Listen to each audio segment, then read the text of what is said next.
All right. Welcome into another week. It's Monday, July 27th. Welcome into Baseball and Coffee. Hope everybody's great. What's up to everybody in the grounds crew? We've been growing. Things have been going well in the Baseball and Coffee world. I've been working really hard on this vlog. I made a whole travel vlog for my last work trip. So the two games I just did last week for ESPN, one in Anaheim, one in Chicago.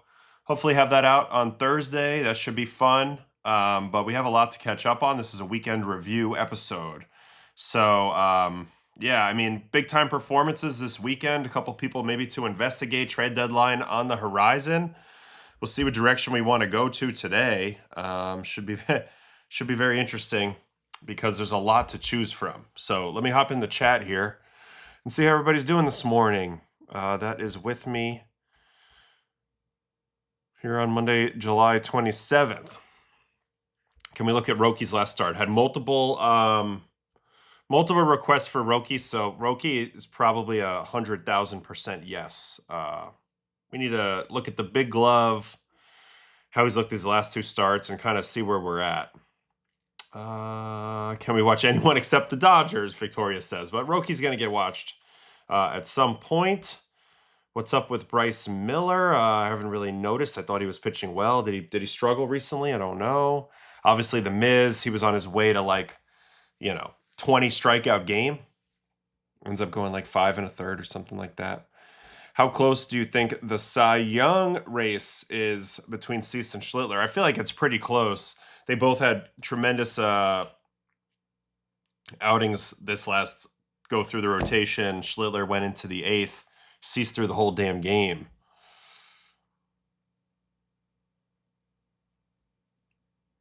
Yep, Cease from Saturday. That's been requested. We have Drake Berry's asking about Rhett Lauder. Perhaps that could be a possibility there. Don't forget to like, subscribe, join the discount. Trying to get fans of all 30 teams. We need Nats, Reds, Royals, A's, Angels, and Astros to get there. And then we'll be fully represented.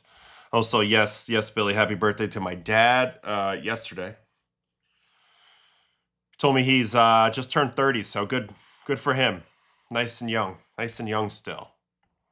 Miller's been bad recently. Okay, I'll take a look. I'll take a look. Do you think the Red Sox trade was smart? Okay, so we'll start here maybe. Before I even get into the standings, this Red Sox trade, Curtis Mead for Connolly early. My first reaction to this trade was I couldn't believe they gave up Connolly early. But then when I thought about it a little bit more, I was like, well, there's probably a lot of competition for Mead. You could be down on early this year if you want to be down on early. Ultimately, I do think this is a little bit of a reach because early has all this service time remaining, before he's a free agent. And Mead has certainly a lot of it as well, but less. But I also know that two things can be true at once, and the Red Sox definitely needed a right-handed bat. And Curtis Mead, the Australian, has been really, really good this season for the Nats. He's been one of their big hitters in the lineup that's scoring all the runs. These are the StatCast numbers for Curtis Mead at the moment. 84th percentile ex-WOBA, 77th percentile expected slugging. The whiff rate's great, the K rate's great, the walk's great, so a lot of good swing decisions. He can't play the field, so he's a little bit of a right-handed Yoshida who's actually swinging it better. -9, outs above average. I don't know what the alignment's going to be. Are they going to continue to play Duran quite a bit? Or is Mead you're going to find some new arrangement to get him in there? I know that he's going to they said he's going to play second base. Initially, I thought Siegler was playing pretty well, but they definitely needed this bat, so they paid a stiff price for it. In my opinion, Connolly Early is a very promising young pitcher. He doesn't even have that much service time left. 21 starts, 4 last year, 17 this year. Obviously, Taboni has some familiarity with Connolly Early, being that he was a Red Sox executive before becoming the president of the Nats. So he goes out and gets his guy. But I think this is interesting. Yeah, Breslow says Mead to second base.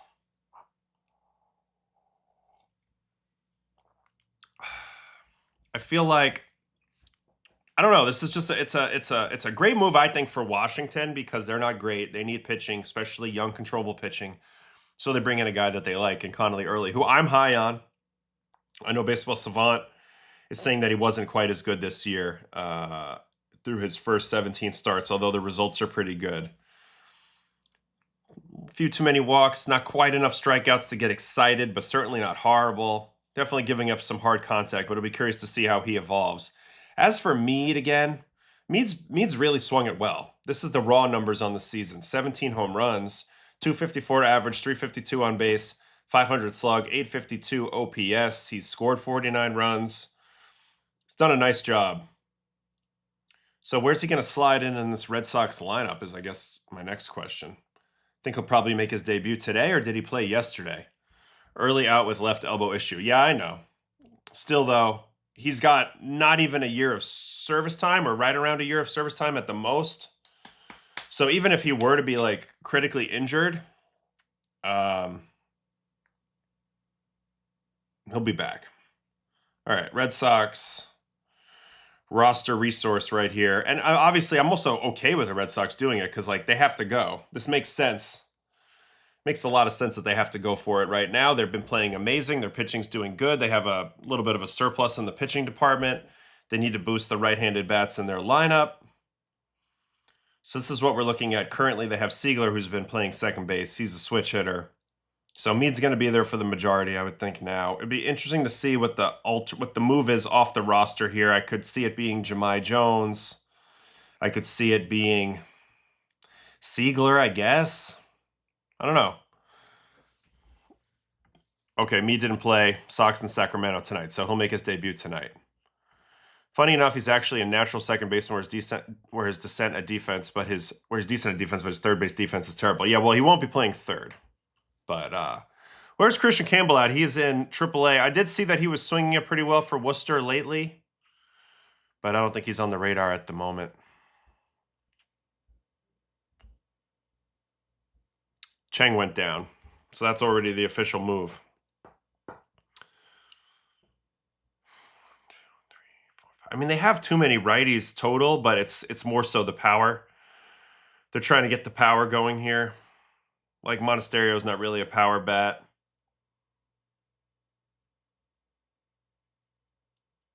I don't know, man. I like the trade for the Nationals, I'm not going to lie. I do think it makes sense a little bit for the Red Sox, so we'll hold off judgment. And really, you can't judge these until you see it's all over, but that was an interesting move. Early strike, and you can tell that the competition for the right-handed bats is definitely there. Listening to Boney talk about this, he said they had no interest in moving Curtis, but a bunch of teams started calling on Curtis. They got more serious. The offers got better, and once he got to the name or the value he wanted, and that was early, he was able to pull the trigger. But he didn't come into the deadline thinking about that. Honestly, I think that's the best way that stuff happens in life. I think about it like I wasn't trying to get married, but then I met my wife, and then we got married very fast. So that's how it goes.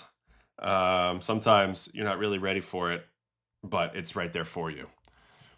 Carl, what do we got? You think Washington got the better deal? I think so too, but time will tell. Time will tell. Also, you got to think the Red Sox know a lot about Early since they've had him around. So if there's something that they didn't like, maybe they would know that. I don't know. It's a trade that both teams filled their needs. Yeah, because Nationals' needs aren't now; they're in the future, and they're on the pitching side. So I agree with that. They both got their needs here. You're right. I'd imagine the service time for both Mead and Early is what really pushed the trade through on top of the familiarity that Nats Prez has with Early. Yeah, the service time is a big deal because he's making league minimum all the way up for a lengthy amount of time. And starting pitchers that can compete and be good in the big leagues, and especially in a big division like either AL East or NL East, and they can compete, but you're paying them the minimum, that's front office gold right there. If only Vientos was healthy. True, he could have been a potential right-handed bat to go get in this market. And, it's going to be interesting to see what other right-handed bats get moved. There's not a ton out there. What's Mead's contract look? I believe he's still on the rookie deal. I don't think anything's really changed for Curtis Mead yet, right? I know he's been around a little bit, but I don't think he's achieved a ton of service time yet, to be honest with you. Yeah, they have him at 1.8 9-4 years. Maybe that was coming into the year, but even if it is, he's not even to ARB yet. So where's his salaries? Yeah. ARB eligible 2028. So next year he still plays on the minimum. Then he's a free agent after that. He is quite young. So, you know, he got to the big leagues quite young, Curtis Mead.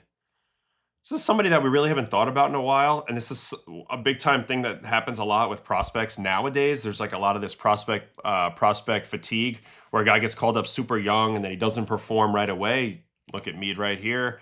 0.5 WAR as a 22-year-old, negative WAR as a 23-year-old, negative WAR as a 24-year-old, and then this year now he's 2.1 WAR as a 25-year-old. So 25 is not very old. I mean, I feel like that's perfect. That's fine. If you go ahead and establish yourself at 25, that's fine. But we're used to kicking guys to the curb when they don't perform at 22 or 23 now. So that's interesting. Also, he does have extreme pull tendencies, which should play at Fenway Park. Drake's on that right here. Isn't Mead a pull-heavy right-handed bat? If that's true, that'll play in Boston with the Monster. Yes, he is, and that's the case. These are, we'll just grab a couple home runs from Curtis Mead just for fun. They're all pull side. Nothing is to the Oppo field or in. But yeah, Fenway Park, pull side righty. Seems like a match made in heaven.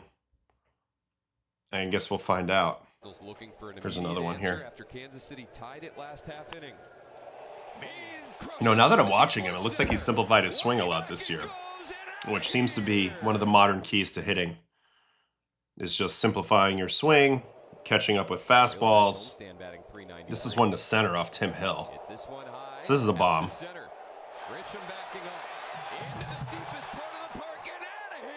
And definitely featuring some pretty good stuff. What's his bat tracking look like? Because it looks to me like a short swing, but you never know until you read it.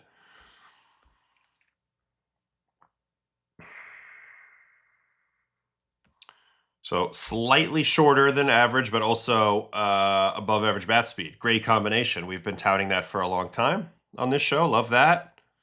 Interesting, relatively low attack angle. But yeah, 5 degrees pull. So everything kind of lines up, everything that we saw. All right, back to the chat. Yeah, Mead's a Team Australia guy. I remember because Liam Hendricks faced Mead when he was on the Rays in spring training once, and I remember he gave up like a nuke or something to him. And that's all he could talk about after the game was how an Aussie got him and how that's messed up. Aussie on Aussie crime. I remember that. Nationals didn't skip a beat without Mead this weekend. They just inserted House. Yeah, they didn't need anybody. They're not trying to win. I think they're going to trade more guys. C.J. Abrams could be traded here. I would never trade Wood, but Abrams starting to get expensive. If the offer is amazing for Abrams, I think you see him get moved. We'll see. Does Early even pitch this year again? I don't know, but it almost doesn't matter. As crazy as it sounds, the elbow stuff, like he'll come back. He's going to pitch again, and they're going to have control over most of that time period. All right. Let's go do the standings.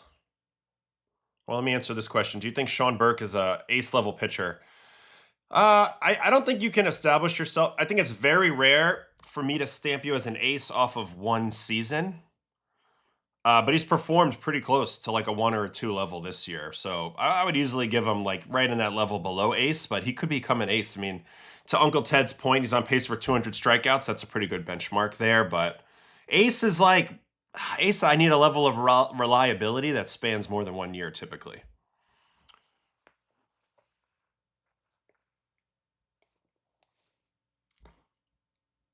Anyway, I do think Abrams is going to get moved. He's been the hottest hitter out of the break too. Like, I don't know. I have a feeling that they're going to be able to grab some serious pieces for CJ. But we'll see. We'll see. We're getting right up on it here. I think we're 8 days away now. 8 days away from the deadline. All right, let's reset and let's do our standings. Then we'll get off and see what we want to talk about next. All right, in the American League East, Tampa Bay Rays. 3 up on the Yankees. They've won 3 in a row. They play Texas next. Yankees, like I mentioned, are 3 back. They dropped the finale last night to the Phillies. I watched the game on NBC, watched Joey Votto's debut. I thought he was so serious and very good at what he was saying, but definitely was just very serious. Didn't want to engage in any of the booth stuff, any of the humor, and they had Kruk on. So it was an interesting dynamic, but he was on a lot of stuff that I thought was very impressive, and it was cool to hear his perspective on things in the inside the pitch role. Who else? Red Sox, 54-50, still playing great baseball. They're coming on like crazy. Orioles, they're only 2.5 out of the wild card, so I think they'll push, but I think they'll make minor moves at the deadline. I do think the Jays are going to sell now. Who, what, when, where, why, we'll see. AL Central, White Sox, 2.5 up on the Guardians. Guardians have lost 5 in a row. White Sox now play the Yankees. Yankees have a whole week in Chicago. They play the White Sox and the Cubs and never leave Chicago. That's like that's like an all-time road trip right there. Probably get an off day at some point along the way. That's tremendous. Detroit, can they keep coming? They did lose their last 2, which really hurts.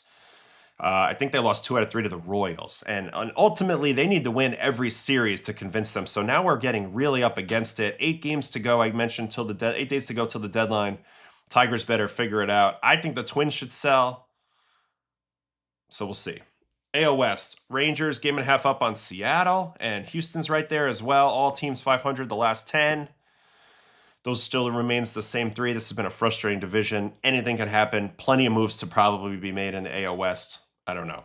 NL East, Braves now 5.5 over the Phillies, who have really looked kind of lousy, in my opinion, coming out of the break. They did win last night. They've been very inconsistent. Still like them because of their still love them because of their pitching, starting pitching. But I don't think that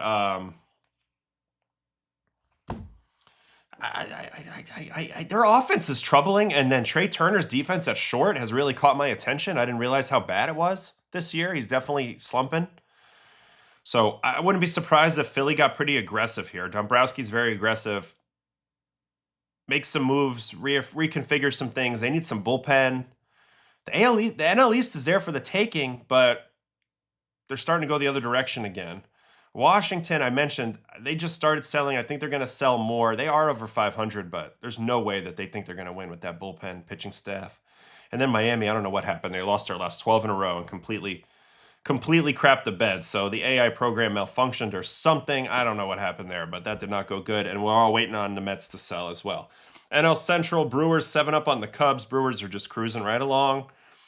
Cubs cannot really keep up with them. I think I don't know. Can they get back in it for the division? I'm not sure, but we do like the Cubs overall. They need more pitching. It's obvious. We'll see what they do.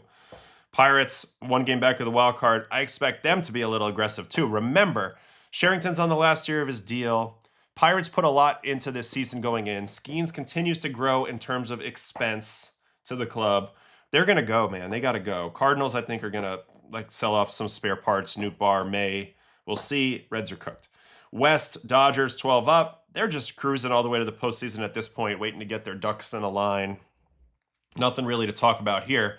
Diamondbacks and Padres, however, they're interesting. Let's go to the wild card. First, we'll start with the National League since I just mentioned those. So the Diamondbacks are in right now. I did see a report that Ketel Marte cleared out his entire Instagram, stopped following the team. So don't know what that means, what that's foreshadowing. But they're in a weird spot. Sell, buy, combination of both, don't know. Because like I mentioned, I think Pittsburgh will be aggressive, and then the Padres, I think, are going to sell. So in reality, it could be between the Diamondbacks and the Pirates for this last spot. I don't see the Nationals chasing it. I don't see the Cardinals chasing it. I don't see the Padres chasing it. Marlins, I thought, but man, 12 in a row, that's disappointing. So National League's rough. National League's rough. American League, if it ended right now, Guardians would be the last spot. Twins, I don't think they're going to push. Although I don't know what that owner. Seattle, Seattle, Houston are going to push. Baltimore will push. Detroit will push. So it's more interesting in the American League in a lot of ways, the back end of the wild card race. All right. Let me get in here in the solo shot for a sec, and then we'll do the coffee cups. Tigers have more blown saves than saves. Not a good thing to do. And honestly, I thought the back end of their bullpen was going to be a strength this year. I mean, it's old man Kenley, but he knows how to lock down some saves. Typically, Vest, who had been ascending, but he's been hurt a lot, hasn't been right. Finnegan, he's been allocated to the 7th or 8th inning. They had to use Melton in the rotation. They've been using Montero when he's in the bullpen, sometimes closing out games.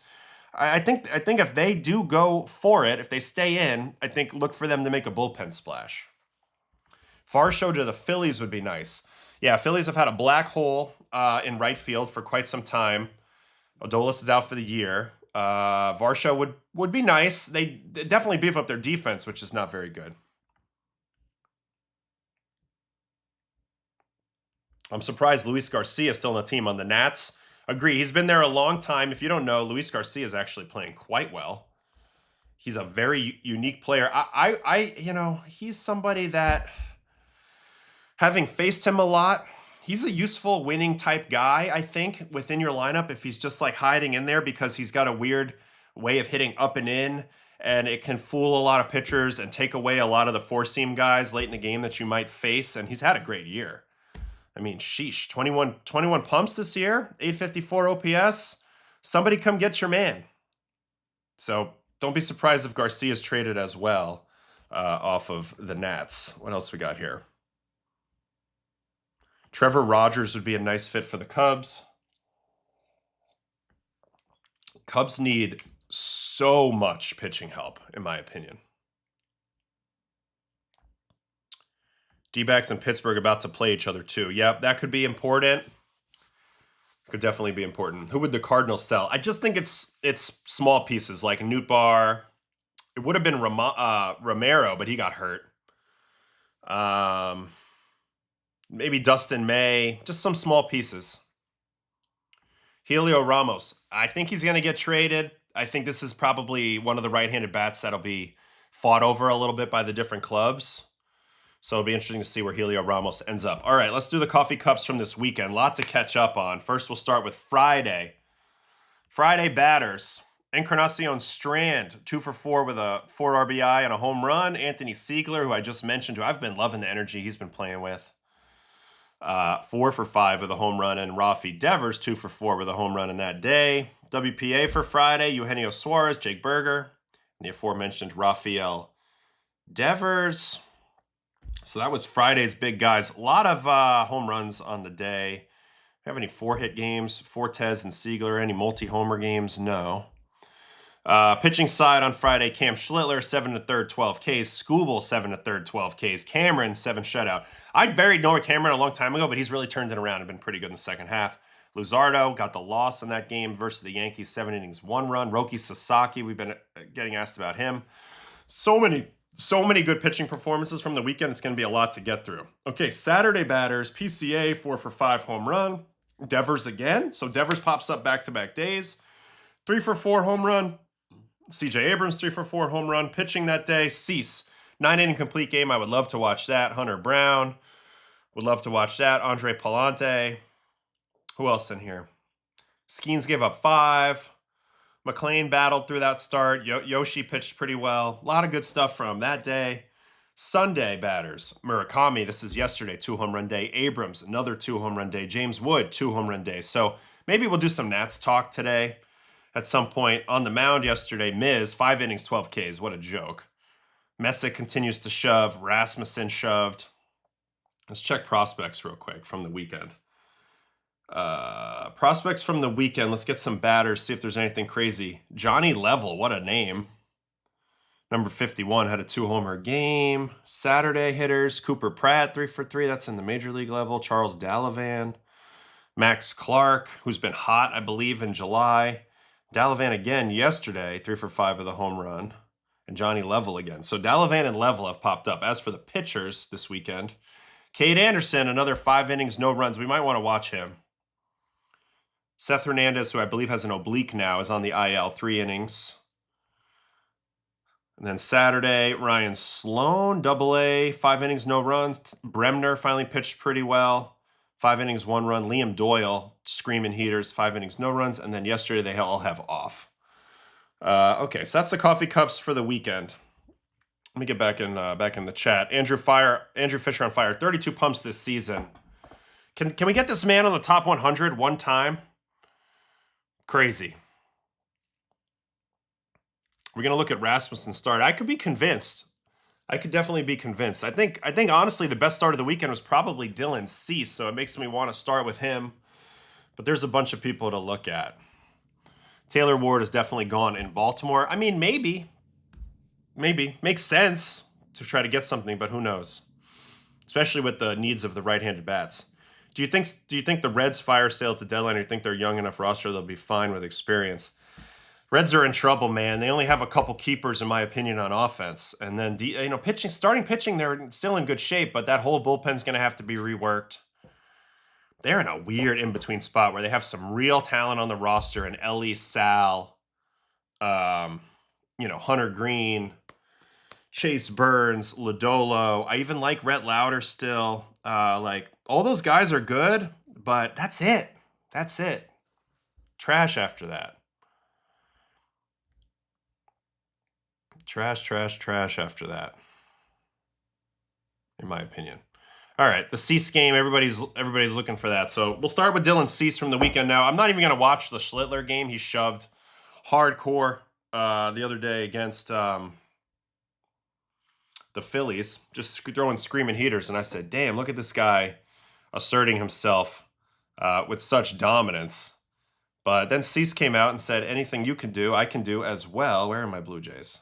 And he ends up going complete game shutout versus the Red Sox, which is easier said than done considering how well they've been playing as of late. 120 pitches. 9 innings, 1 hit, 3 walks, 12 strikeouts. 120 pitches. I love it. I love it so much.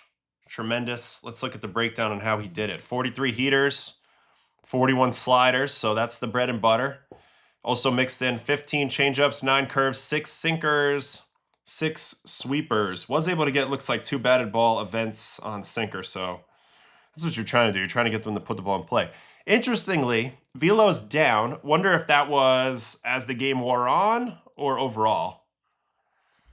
Let's see. Velo by inning. So he was actually throwing slow at the beginning of the game. Sort of red flaggy slow at the beginning of the game. 93.7, 94, and then he climbs the rest of the way. So I don't know what to make of that. That's interesting.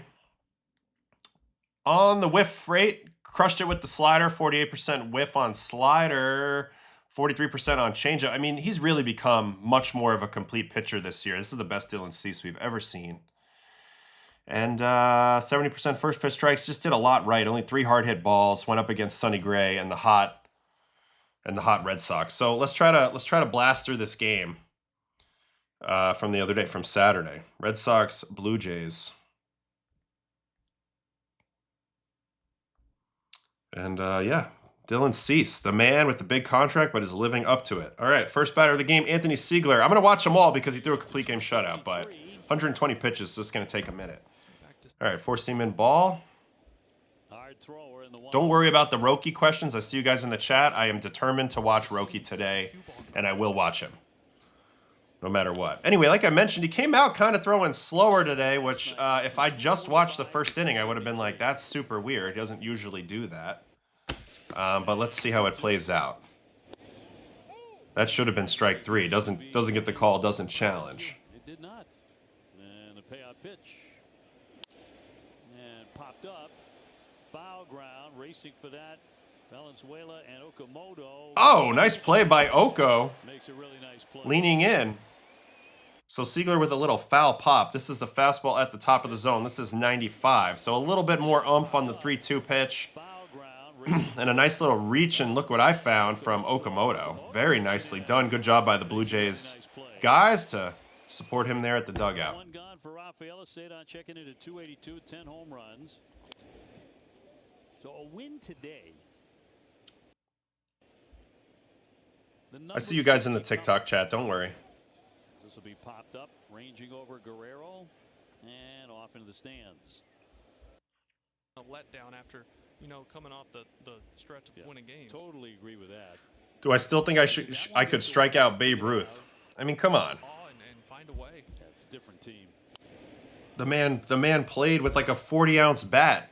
2. I really just should have said Jimmy Fox. I know you'd agree with me then. Anyway, ground ball to short. Little easy play there. That's 2 outs in the first. That was a 4-seam in, so that was a little bit of an interesting contact. All right, Abreu has been hot. Change up away ball. Heater down the middle, looking to take. I will if there's enough people who want me to watch it. I got a little bit of time today. I could go up to 12:30, so like we could really get into this weekend. Another fastball popped up, so he gets a couple pop-ups in the inning and a ground out. All fastball outs. Second inning. And he's going to start it off with a sweeper, which looked like it had drop to it. Hold on.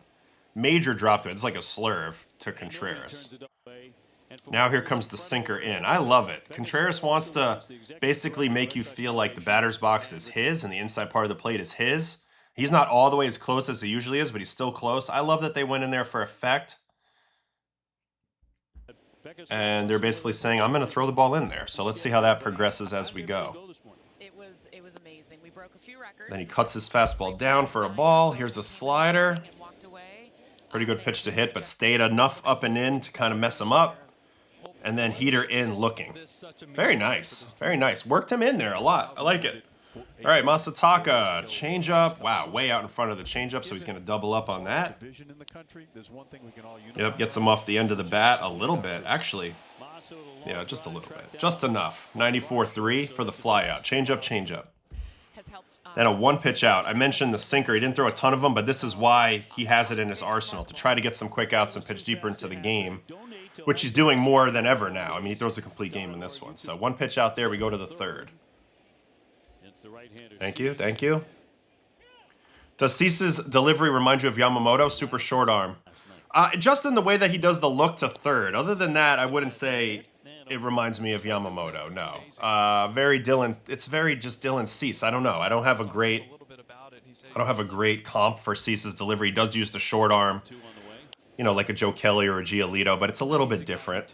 So. David Ortiz never changed because he didn't have to, because it always worked. But the look to the side and then the deliver to home, a la Yamamoto, that's definitely true. Change up ball and slider to Duran backdoor, which is something that he wasn't doing until recently, trying backdoor sliders to lefties. This one he pulled in. But usually he's mostly like slider for chase, slider for chase, slider for chase. Landing some backdoor and throwing some late backdoors is also good. All right, here's Mona. Fastball up ball.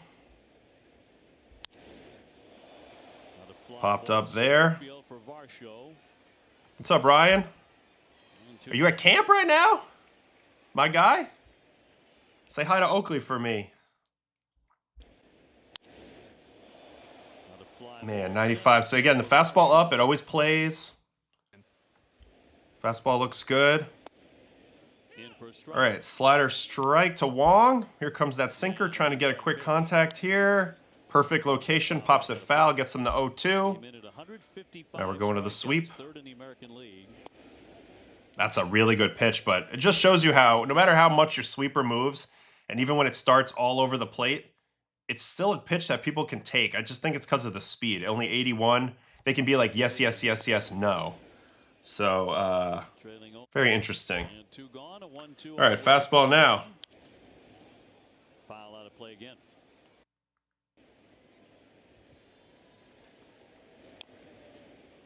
Wow, right on right changeup at 76. This is a weird pitch.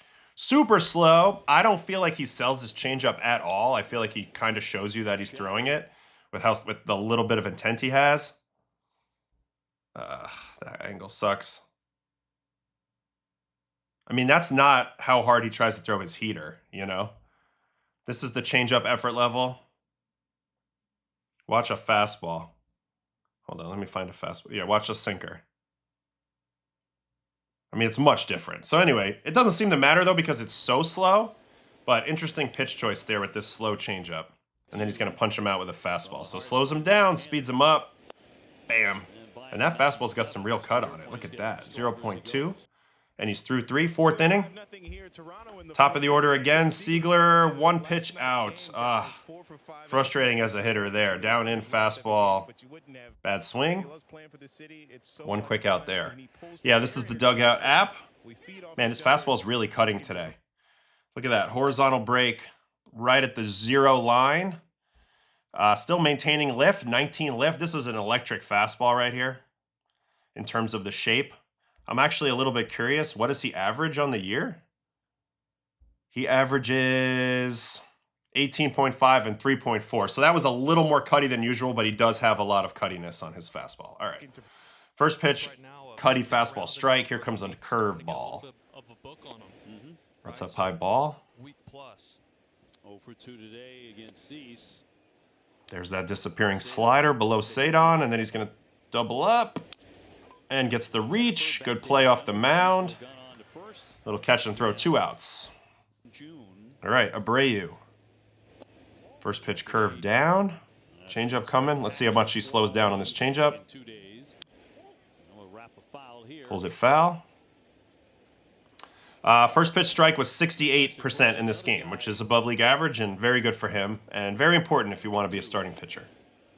Ooh, changeup away, punchy. So pretty good job here to Abreu. Runs out of bat here on the slow changeup away. And he's through 4. 5th inning. Contreras worked him in quite a bit the last time. Starts him with the curveball, a little bit of a hanger, but a hesitated swing, foul ball. Now to the slider. Gets the chase. This was a perfect slider. Perfect slider. So coming off of the curveball before, which popped up and settled in here, now he throws a slider. So this is going to take the hump out of the pitch, and it's going to look like a fastball out of the hand. You see, it looks like a fastball. And it's trending right to this spot. So you're down 0-1, you got to swing. And then it just slides outside the bat really late. And this is why his slider's so good. It's that late deviation. Yep. 0-2. Changeup coming now. No bueno. And back to the slider. Let's see if he executes as well as the last one. He does, and he gets the swing and miss. So dirty slider right there. But he's also sprinkling in enough of other stuff that I think those pitches remain really effective. All right, 1 pitch out here to Yoshida. Fastball in. He had gone changeup the first time to Yoshida. This time he goes fastball in. So that's a complete switch of strategy and can be very effective. Does jam him. Nice backhand by Okamoto. All right, back to Durbin. Slider down ball. Thank all of you for participating at this point. This performance at Fenway against a hot team makes the start that much more impressive. Totally agree. I mean, the Red Sox have won something crazy, like 25 of 28 or something right now. Something crazy like that. So you're walking into a very hot team in a ballpark where shit happens quite often. So to shut them down like this, definitely a feather in the cap and only boosts that Cy Young stock. All right, so 4-pitch walk of Durbin. That's 5 balls in a row. Trying to lock it back in here versus Durant. There we go. Fastball at the top, Duran. Fastball at the top of the zone. Underneath it. Stick with that. Gets it up again. And now you can go to the slider because Duran is sped up trying to get to that heater. And then he gets him to swing at a slider way down. It's crazy because this pitch has no tunnel. Like, this should have been an easy take out of the hand, but this shows you what a great fastball does beyond being able to tunnel it. A lot of it is also a guy's sped up trying to catch up to your fastball, and then all of a sudden your swing decisions just go out the window. Like, this should have been an easy take, but it's not. So Duran kind of got outside of himself trying to catch up to that cease heater, and it ended up costing him on the slider. All right, 6th inning, Monasterio. Get me over slider, and now sinker in. Good pitch, better swing. I don't know how he hit that. Somehow got there, and it's going to be a leadoff double. I actually love this pitch off of the first pitch breaking ball, the sinker in, and you get swing action off the plate. This is actually almost an ideal location, but you got to give credit to Monasterio. I don't know how he got through this ball, but he did. Man, get off me, ball. Leadoff double. All right, let's watch him pitch out of it. Connor Wong. This is where it's nice to have a 5-run lead. You just keep chucking. You don't have to worry about a thing. So sweeper, now harder slider. Yep, beautiful. And now harder slider again. Gets him off, rolls it over, can't move up. Jimenez blowing bubbles, making plays. One out there. Back to the top of the order, and Mr. Siegler. Backdoor slider strike. Here comes another slider. He's not anywhere close to that. Might as well throw it again. Yeah, you cannot deviate off of that swing. So slider, slider, slider, 3-pitch punch out. I don't know if he went there.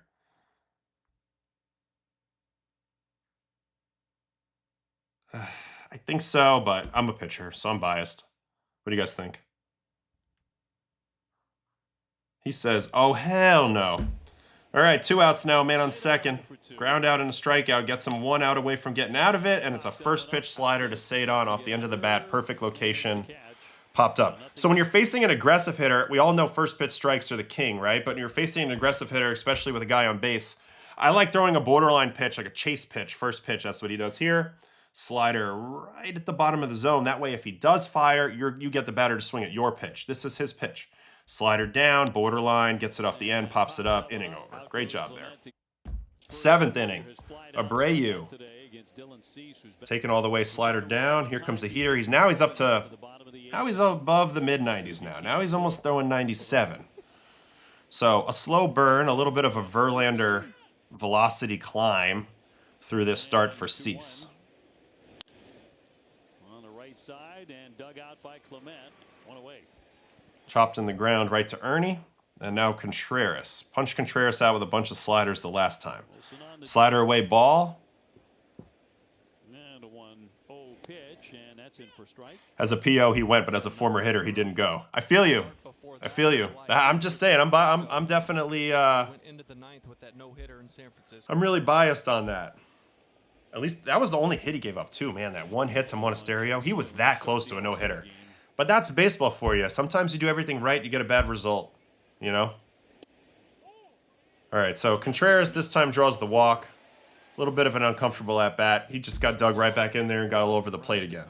All right, Yoshida's going to go ahead and put the first pitch in play for the second straight at-bat. Looks like he got a little out front of this. Good pitch to swing at.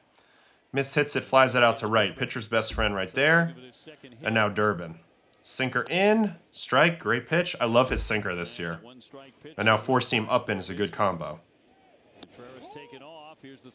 Well, instead they're just going to throw the runner out stealing. So beautiful throw out by Valenzuela, I believe here. Yep, that's Valenzuela. He's been awesome. And he hoses Contreras. Don't know why you'd be running there necessarily. Giving him a free out. I have to imagine he went rogue there. All right, 8th inning. Also, that contributed to him being able to throw the whole game. Slider strike. Strike again. And four-seam. Doors. Slider, slider, doors. And now he's throwing cheese. Now he's punching tickets. Very nice. Can we make one more push here? Wow.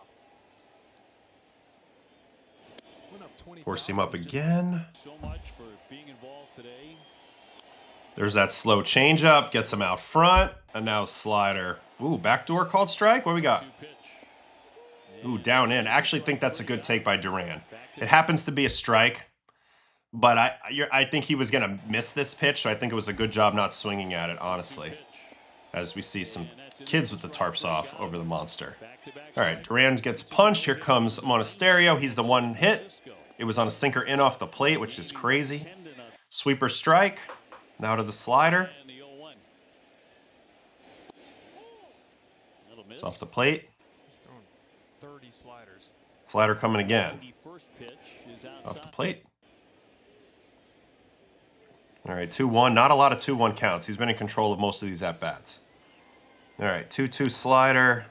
That's also one of the only two-strike breaking balls he's left down the middle in the game. And now he'll go ahead and correct it here. Yeah, perfect pitch. This might be the best slider he's thrown of the day. This one had more, well, it appears to have more drop to it and late drop. And a little more subtle. Look at this pitch. And yeah, nasty. So he finishes the 8th there. And Schneider says, F it, you're going out for the 9th. So he goes out for the 9th, and he's going to go the distance. Connor Wong's the first batter of the 9th. Fastball away, slider strike. Curveball, wow. Nasty combo right here from the slider to the curveball. I love the way that he's starting to learn how to tunnel his breaking pitches and how to use the different speeds of his breaking pitches. I mean, look at this. Right on right, you should not take as that bad of a swing on that curveball. That was beautiful.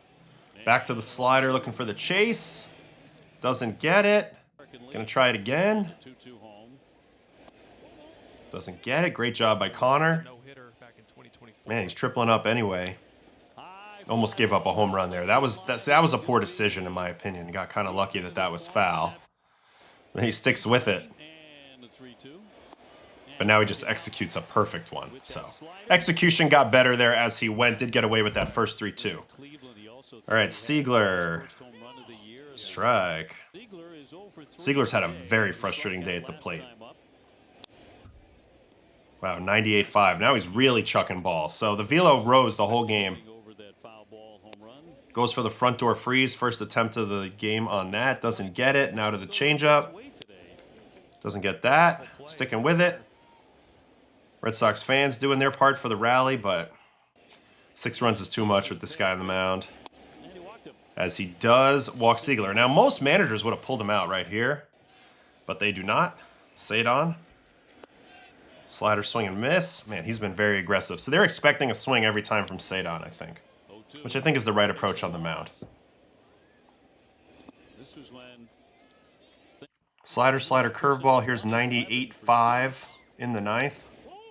Man, good take, but not this one.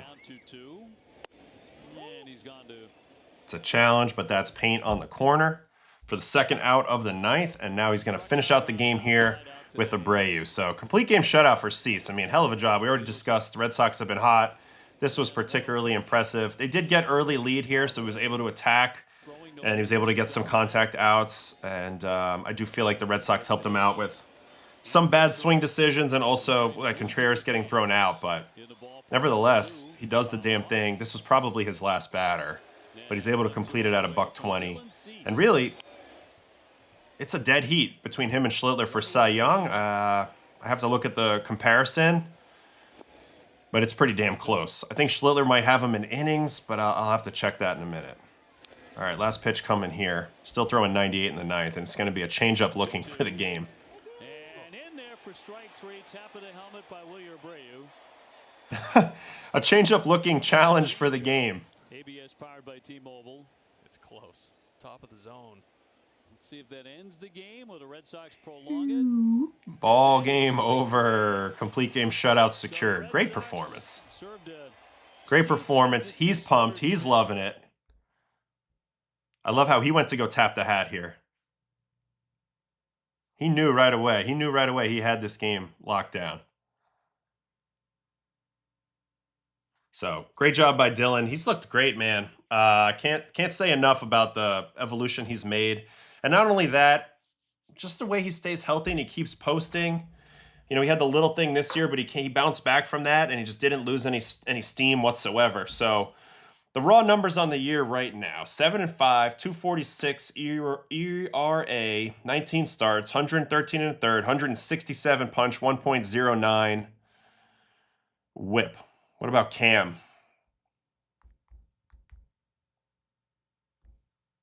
Ugh, not Cam Sanders. Come on, Adam.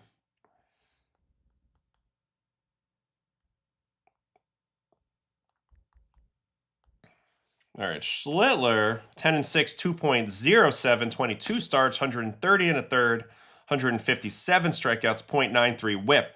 Man, that's awfully close. So ERA, Schlittler's got him. Innings, Schlittler's got him by a lot. 130, 113, 16 and 2/3 more innings. Granted, he's made more starts, but you can't take that away from him. 3 more starts and a lower WHIP. I say Schlittler's still in the driver's seat, but it's getting close. I know Cease's K rate is higher, right? 30.5% K rate for Schlittler, 35 for Cease. So he's going to end up, 36.5 for Cease. He's going to end up with more punchies in less innings and all that. But I would say Schlittler is slightly edging him at the moment, although it's been pretty close. We know Cease isn't going anywhere, but I'd be curious to see what else the Blue Jays do here. Cam never walks batters, Cease in the blue for walk. Yeah, I got Cam ahead of him right now, but it's going to be a great battle, as Bredo says here, the rest of the way. It really is. It's going to be great. When Cease says his velo was low at the start because his body was cranky, then he got it under control, what does that mean? He probably just like didn't have a great morning launch into the game. Probably just a little stiff still, a little groggy. Couldn't get the nervous system firing, but that can happen. That can happen. And then you kind of, as you get into the game, you kind of find it. You're able to tap into it and go from there. Human beings, you've all woken up and had days where you just feel different than other days, whether it be emotionally, hormonally, physically, a million different things. So that's probably what he was talking about. C says the underlying number, Schlittler has the WAR and B-WAR, but only because Cease games on the IL. I know, but you can't erase those games on the IL. So we definitely have to have. I think Schlittler has the edge, but there's a lot of baseball to play. Why aren't you commentating? I do commentate. ESPN, NBC, Yes Network, pre and post. You can see Dylan tell Schneider to stay in the dugout after the walk. That's sick. With Kirk being injured most of the year, Cease might have gotten comfortable with Valenzuela. Could end up being his PC for a while. I love a personal catcher. If you have a true starter like Alejandro Kirk, I love having a custom catcher for one pitcher in the rotation. That way, you get that continuity every time around the lineup. Greg Maddux used to always throw to a personal catcher, etc. I like that dynamic, and Valenzuela's been amazing this year. Adam, who was your favorite catcher to throw to in Boston? So you got all three that I threw to. Plawecki, of course, my guy. Connor Wong was a rookie at the time. Me and him grinded through a great inning against the Yankees once. One of his probably first intense innings he ever caught. And then I love Vasky. I'll give the edge to Vasky. Just tough as nails. Was my dad's favorite player on the Red Sox when I was there. Knew the game, trusted me. We worked well together. But you can't go wrong with any of these guys. I loved all of them to death. I will say, me and Plawecki was a tough combo because he couldn't throw and I couldn't hold runners. So it was a track meet every time. All right, what else we got here? What's the main takeaway decision for them to win the award? Look, everybody's going to have their own criteria. I'm big on innings pitched. For me, that's a separator when they're close. For me, I'm big on innings pitched. I think overall contribution is huge for Cy Young, but if it's really close, there's other style points as well, strikeouts, different things. You just got to look at the overall performance, but I don't ever go with expected numbers for Cy Young, or stuff doesn't matter to me. It's all about results when it comes to, and results in the totality of the regular season. I've been thinking about watching this last Cade start today. Yeah, I do. Look, Thomas is trying to get some betting advice, but he came to the wrong place.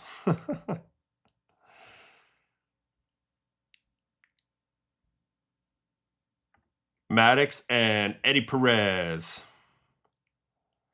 Yeah.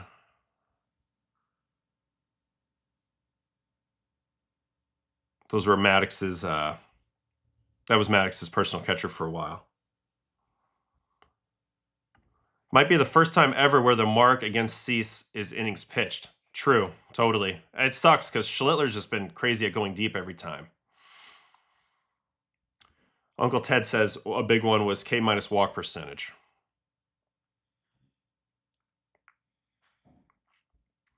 How was Chuck as a teammate? Charlie Blackmon, one of the best. One of the best. One of the smartest players I ever played with. Great teammate, hard worker, great person to look up to for the young guys. Truly elite there for a stretch with the Rockies too. Truly elite. We did this earlier. I think it's too early to judge it. I think Nationals probably won the future value here, but I think the Red Sox had a need for Mead, and I don't have a problem with it, especially if they go where they need to.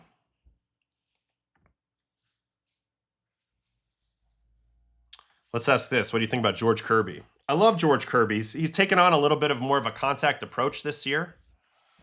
But I've always been a huge George Kirby fan. I think he could be a guy that could get to Cy Young level. I've said it. Mainly because his walk rate's always been historically good, so that's going to keep his ceiling high. He just needs the right combination of pitch choices and execution throughout the year and some batted ball luck, and then he might come up with just an outlier year for him where he pitches over 200 innings with a low 2 ERA and could contend for the Cy. But I love George. What's he been up to lately? It's been quite strong in his last 4 starts, and he tends to be really good through the middle of the season. Yeah, he went 8 innings, 2 runs against the Angels to end June, and then in July he's come out with. I guess there must have been a break there somewhere. Anyway, he didn't pitch for 12 days, I guess the All-Star game, but 6 innings, 2 versus the Marlins, and then this last start versus the Reds, he went 6 innings, no runs. I love George Kirby. I think he's a number 2, could be an ace also, could be a Cy Young contender also. But if you look at him, he's been tinkering mostly with his pitches and his pitch choices over the years, because walks are never the problem. Execution is not really the problem. It's just he's trying to figure out what's the proper formula. He's throwing stuff in the cauldron, trying to get the right potion out of it. This is his mix in 26. Sweeper is the primary pitch, then 4-seam, sinker, curve. 25, 4-seam, sweeper, sinker, curve. 24, 4-seam, sweeper, sinker, curveball was low.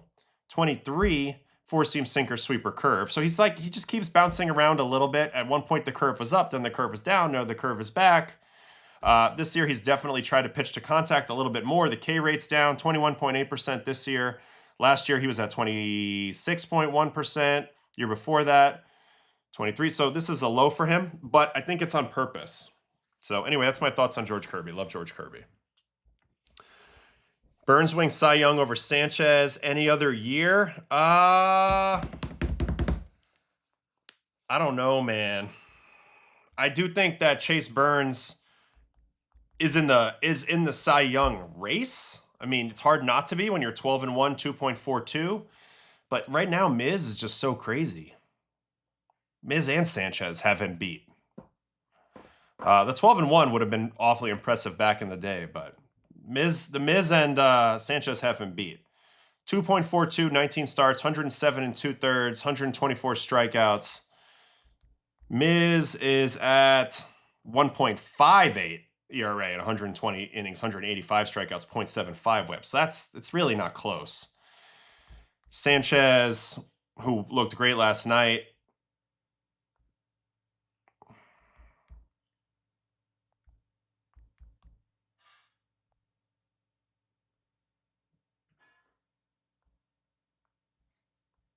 This is so stupid.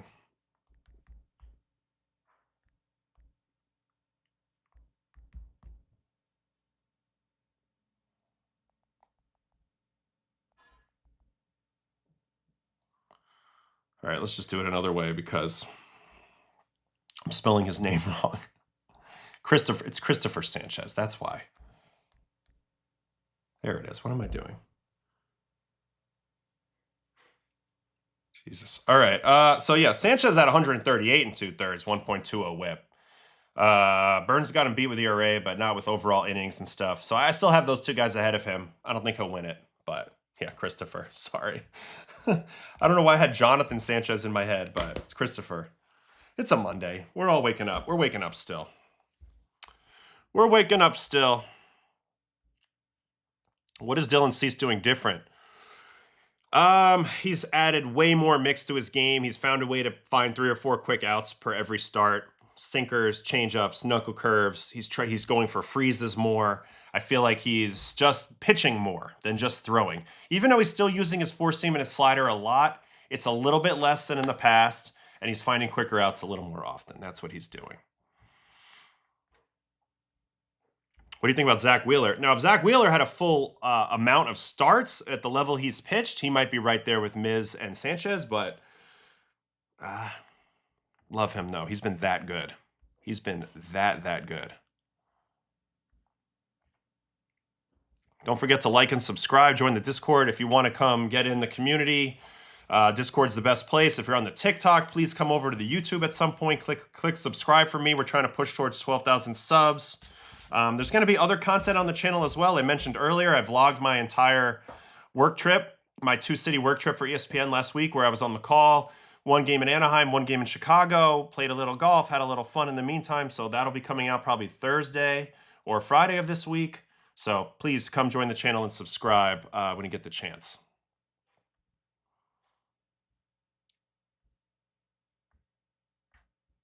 Who's the best hitter for you? I think it's clear it's Yordan Alvarez right now. I have Juan Soto as the second best hitter. Judge, but Judge is hurt.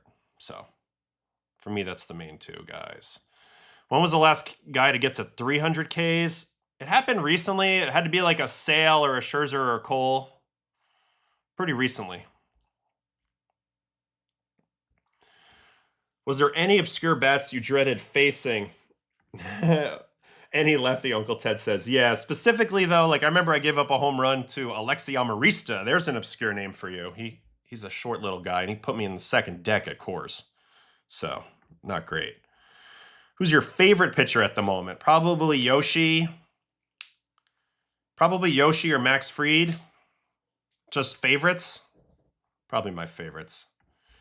Do you know what was the last pitch of your career? What was the result?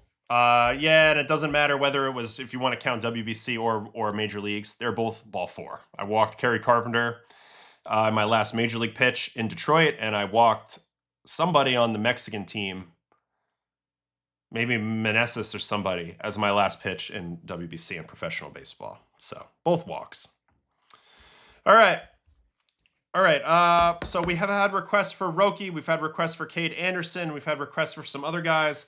I think right now we should dig into Roki a little bit because he's just been so interesting this year. We've watched almost all of his games. The numbers aren't going to impress you. 4-5, 4.71 through 18 starts. Does have 94 strikeouts and 93 2/3, and he's got a better whip than he had last year. But I'm telling you, it's been extremely up and down. But he's also found something this year. He really has. Number one, he's settled on a splitter grip that he can throw strikes on.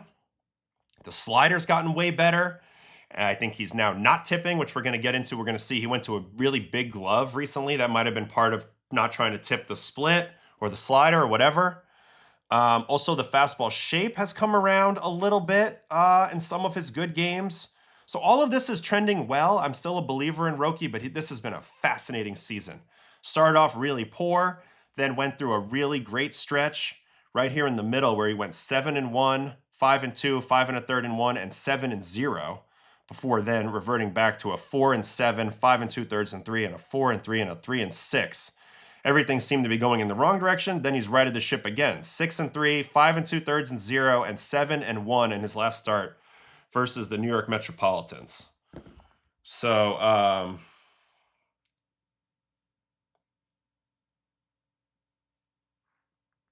that's what we got.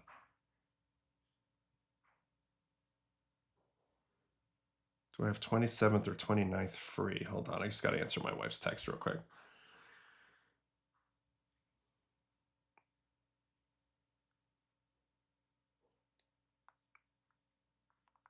Both. All right. All right, what was I about to look at? Yeah, Roki. So we mentioned he's gotten a lot better with his slider and his splitter. All right, let's pull him up. He pitched against the Mets. What was it? Maybe Friday? Let's see. Yeah, Friday. 7 innings, 3 hits, 1 run, 2 walks, 9 strikeouts, player breakdown, 35 splits, got 62% whiff on that pitch. Holy cow. 13 whiffs on 21 swings, 30 heaters, and 20 sliders, and he mixed in the 9 forkballs. I talked about how the forkball's a really cool pitch, but he can't control it as well as the splitter, and I like that he has both. His pitch mix has gotten way more interesting. I do think sinker is coming. Another thing to note real quick in the metrics here that's pretty obvious. 4-seam fastball averaged 18 inches of induced vertical break in this last start. He was only getting 16 before. That's a huge metric and a huge key for him. His 4-seam is sort of normal when it's 15, 16. When it's 18, with the velocity he has, it's going to be better because he got that high release, so he can't afford to lose too much of that. Also, he did pretty good on first pitch strikes in this game, 64%. So let's watch it, and let's kind of see what we think. We'll take a look at how he's kind of situating his glove and stuff. But, man, he's been fascinating to watch all year. I don't know if he's going to get starts in the postseason for the Dodgers, so they don't just shove him back in the bullpen. But, man, one of the all-time, like, learning at the big league level type of prospects we've seen. So here's Roki versus the Mets this past week. And, yes, I know it's the Mets, but they do have some good players like A.J. Ewing as he flies out on a first-pitch fastball. Comes out throwing 97-6 out to Tucker, the man the Mets wanted, didn't get. And we are one pitch, one out. Next up, Mr. Juan Soto, who's on the IL now, which is really unfortunate. Obviously, the Mets are kind of cooked this season anyway, but Juan Soto's been unconscious this year and continues to build his resume as like the easiest Hall of Fame case ever before even getting to 30. All right, so 4-pitch walk to Juan Soto. Those were all one in the outfield. Right. Now he's become an elite defender at short. Since they changed his glove, he's been pitching better. Roki got a new bigger glove to fix his tipping. Yeah, I know. I've seen that too. And you can see the glove is a monster. There is a limit to how big your glove can be out there. But one thing, I used to use a big glove too, 12.5 or even bigger, as he puts a really nice splitter. This is actually probably the fork ball, being that it's only 511 RPM. Punches out bow on it. Nasty. But anyway, once you start using the big glove, you can never go back to the small glove. You feel so exposed with the small glove. So the big glove's a big key. All right, strikeout of Bo there. And here is Lindor. Splitter ball. Here's the heater. Dotted away. Good catch by Rushing. Slider. This is the pitch I think that's really changing him a lot, is that he has a slider he can go to. It is a little weird that his slider and his splitter have similar movement. Like, I don't know if this was a slider or not. Right back in the rotation this year. Because that looks like a splitter visually, but I don't know. And then here's 98-4. Good swing by Frankie, but unfortunately right at Edman. That's the end of the first. Second inning. 100-mile-an-hour fastball coming here to Benj. Misses in. Yes, he did. From Mrs. Splitter up ball. It wouldn't have played. So we sent him home. And then fastball down. Good location, down and away. And Benj tries to pull that pitch, rolls it over. One out there. Here is Luis Robert. So he's not commanding his splitter well early. That's the whole reason why he went more to the tighter, harder splitter grip as opposed to the wider, slower forkball grip, because he couldn't command the forkball. But there you go. There's a good command on the split at 91. Typically when his splitter's like in the 90-mile-an-hour range or above, like this one's 91.2, he can command it really well. And I just thought early on when I watched him struggle, it was kind of like the only pitch he could consistently strike was his fastball. And again, the shape wasn't there and the confidence wasn't there and the conviction wasn't there. So that was a recipe for disaster. But now that he can strike his harder splitter and his slider, much harder for the hitters. In the next 10 days will have a huge impact. All right, slider here to Robert. Pulls that one away. And then here comes the home run. Honestly, pretty good swing by Robert. What was the shape on this pitch? 18? I actually don't think Roki did anything wrong here. I just tipped my cap to the batter. 99-1 up and in. Again, solo shots don't really hurt you as a starter, but I think this was a good pitch. Just a better swing by Luis Robert. How hard he hit that. 101.8 at 37. Tough pitch to get to at 99 miles an hour, but La Pantera does that. And 1-0 Mets. All right, here's Jared Young. Split down, four-seam coming here. Swing and a miss. Four-seam down, lined up. Base hit. And safe. All right, so home run and double. And now Semien chases the slider. Here comes the fork ball. Nasty, no swing. Yeah, it does. That was probably the pitch to hit. That fastball down, doesn't get it. And now you're cooked. Once you get a fastball down from Roki, it's going to be tough because he's going to make you chase below the zone. 2-2 to Semien. And there it is. There's the chase. Semien is out. And now Alvarez. First pitch split. Gets it off the end of the bat. Pops up to Pajes. So a one-run second. We're on to the third. Back to the top of the order. A.J. Ewing. First pitch slider strike. 14 games hitting .311 with an .878. Splitter up, drop to second. Weird pitch, weird out. Nothing to show there.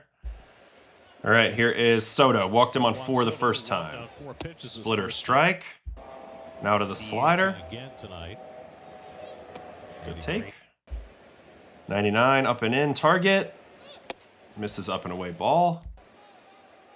Slider backdoor target. Good pitch, great challenge by Soto. That's way down. And 3-1 ball. So, smartly walks Soto twice. No need to mess with the best hitter on the Mets. And he's not running anywhere with the sore calf. Fork ball strike. Fork ball again. Soto getting a big lead at first. Nasty. Yeah, and slider coming here. Off the end, rolled up the middle. Rojas double play. So really good location on this slider. Gets them to reach, put it into play, and creates the double play. And as I mentioned, Soto's not really running at the moment, so you didn't have to worry about him. The walk made all the sense in the world. And that's an easy third inning. Fourth inning, Lindor leading it off. He put a good swing on a ball down and away the first at-bat. Takes the heater up. So do I think Roki has it finally together? I think it's close. I mean, I don't think he's a consistent guy yet.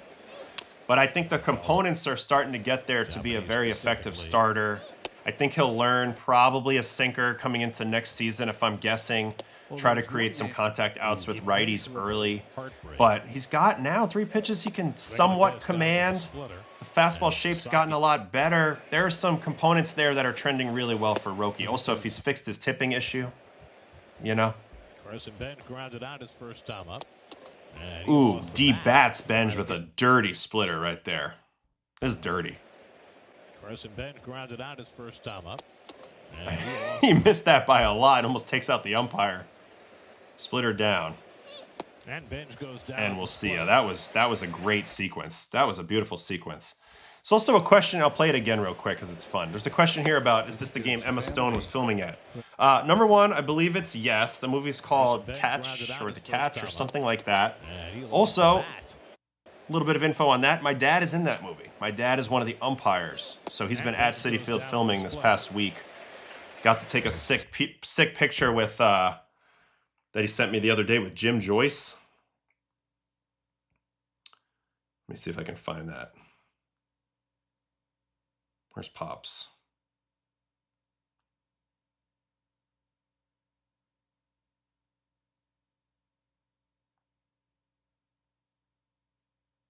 Show you guys some pictures real quick off my phone. Here's Pops and Jim Joyce. See that? That's freaking dope. And then also, here's him with some of the other umpires that are filming. And then what else did he see while he was at Citi Field? I spied a few people like John Franco getting interviewed here. And Daryl. So this is the updates I get from my dad. What else we got? This is the umpiring crew for the 6-man that they got going on. And this is Chris Pine with his fake Citi Field introduction. And I saw Kevin Pillar as the body double for Chris Pine on set, which is pretty funny. So, I don't know. Anyway, a lot going on, but wanted to shout that out mid-Roki stream. Oh, somebody's ringing the doorbell. Can you get that, Rosie? There was some talk about it. And see what it is? Back this weekend. Thank you. All right, so Robert clipped him on the fastball up and in. So he starts him with the split, swings over. Another split down there. Here comes the slider. Between those two trains are beautiful. And now back to the fastball. Got to get it down and away, and he does. So it gets beat up and in, goes down and away. Nice play by Freddie. Good cover by Roki. That's the 4th inning. 5th inning. I think that's a lie. That's acting. She is here filming. Splitter down, strike. Practice today. This okay. camera in front of me was thank you. During his at bat, and one of the forkball ball. Oh yeah, there's Emma Stone right there. See? It was going down. I don't know what the movie's about. Obviously, baseball's involved. Mets, seemingly. But we'll find out. All right, base hit. You know why? I mean, look, it could have just been a ground ball out of fielder, but he's so much worse with his fastball when they hit it when it's down in the zone. You know, it just makes it much better. So, good swing there by Jared Young. Up the middle, base hit. Next up, Semien. Splitter in, chopped foul. Wasn't directing. Might have been 45 takes. Splitter in again. So really good splitter command there. Did you guys happen to see a former Met? From the sound of it, it's a rom-com. Yeah. That's great. I didn't do any Yanks Phillies really yet. Well, since we're talking about Emma Stone plays the most hated woman in baseball, falls in love with the Mets player. Got it. Late Okay. August, Jose Iglesias Fastball up and away, took over fouled the off. winter. And splitter, pretty good protect swing. That's a line out right to Tucker. So man on first one out. It's gonna bring up Alvey. Fork ball up and in. Splitter coming here.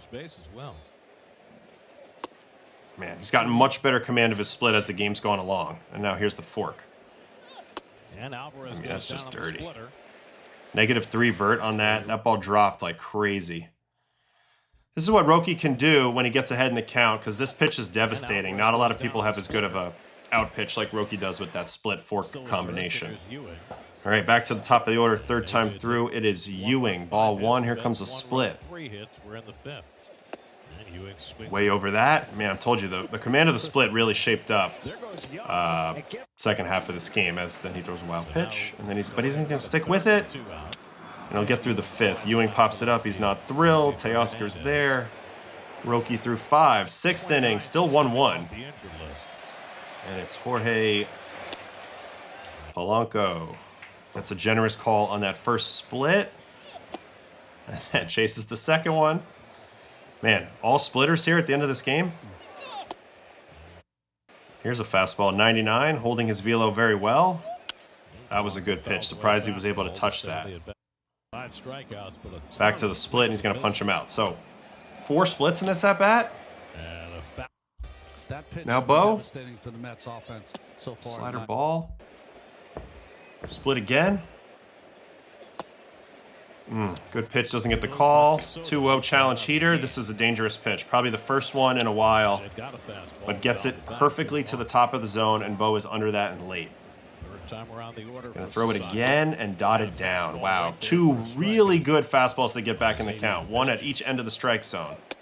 Comes up Tries to again. triple up, misses up, now to the slider. 11 swings and misses on off-speed pitches tonight, career high.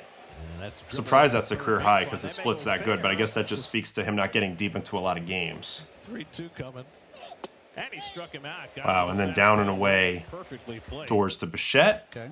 Kurt Schilling. Really warming in the pen. Lindor up there. Splitter down, swing and miss. Splitter command's really gotten good. 0-for-2. Four seam up and away. Great pitch to Frankie all the time. Accidental paint up and in. And then splitter down for the punchy. And he got him with a splitter. I know he didn't mean to do the second pitch on purpose, but this was a vicious combination to Lindor. Okay. It's a first pitch split. Right below the zone. He's trying to ambush. Remember, it's a tie game here. 1 swing in the back could win it. 2 outs, nobody on. He's looking to ambush first pitch, which is a good approach from a hitter. But it's perfectly located below. Gets the swing and miss. Now Frankie's like, I have to dive for the outside corner. And then he gets an accidental miss up and in painted, so he can't swing at that one. And now we can expand again down with the split because he's got count leverage and he throws a dandy. So phenomenal pitching right there by Roki to end the 6th. And he's feeling it. All right, 7th inning. A place he hasn't been too often. Carson Benj. This isn't real. Imagine if this was real. Is this real? Obviously, that's not real. All right, splitter down, check swing, and splitter again. I mean, actually, he pitched great at the end of this game once he got the feel for his split. Oh, my God. All right, fork ball to Robert. First pitch roll over. Can't believe he would swing at a first pitch fork ball. Looked like he didn't want to, but he was already committed halfway through. And then he's going to finish out his outing here. So really, his best inning might have been this 7th inning. Pretty damn good command to finish out this game. Chopper to second, and he's out. Yeah, all right, so that's it for Roki. We reviewed him. As long as the fastball-induced vertical break can creep towards that 17, 18 mark, it was 18 for this game, that makes his fastball a plus pitch. I think his splitter is plus plus. And if he has command of it, it makes it plus plus plus. Slider also, I think, is a league average or above average pitch now. It's become really good. He's got a weird plot. You'll see, look at these 2 pitches, these 3 pitches. The forkball, the split, and the slider are all similar. But they have different spins, different spin rates. He uses them for different functions. The splitter and the forkball do have a little more arm side than the slider. So even though they have about the same amount of break, I think it's still effective. It's also the situation where he can try to throw that breaking ball or split right below the zone to get you to chase. And if you don't chase, he can try the other one below the zone and maybe you will chase because it has a different look to it. So that's what I think of Roki. People are probably going to clamor for a cutter here. I don't like it, but he might throw a good one. And if he does, great. I would like a sinker here to get early contact versus righties. Something between the red dots and the turquoise dots on the plot would be nice. I think it's unrealistic for him to add a sweeper, but I know he tried earlier, but I don't see sweeper coming. Anyway, he's just a fascinating pitcher. I do think he probably ends up in the bullpen come postseason time, which at least we've seen before, and it was pretty gnarly. But man, I love watching this guy figure it out. I love watching the Dodgers try to figure it out. And I didn't really mention enough, but he's got this big-ass glove working now. I mean, you can see it. This thing is huge. It's bigger than his head. Look at that thing. It's massive. And the reason why you would do that is just to hide your hand in there a little bit more, give them less visual cues to potentially, pick your pitches. And that was a big talking point before his start versus the Yankees, where he had been scuffling. And then sure enough, he pitches really well. So maybe he did have a little bit of a tipping issue. That's very real in the modern big leagues, and it can get your ass. So IVB on Roki's fastball has been averaging 16 on the year, but it was 18 in his last start, and I think 17 in the year in the start before. In Japan, he was an 18 or 19 guy. I know it's a different ball. If he can duplicate that, though, 18 consistently, he's a much nastier guy. Much nastier guy. All right, what else we got here? Oh, the one to Lindor. He was trying to go up and away. Accidental miss in.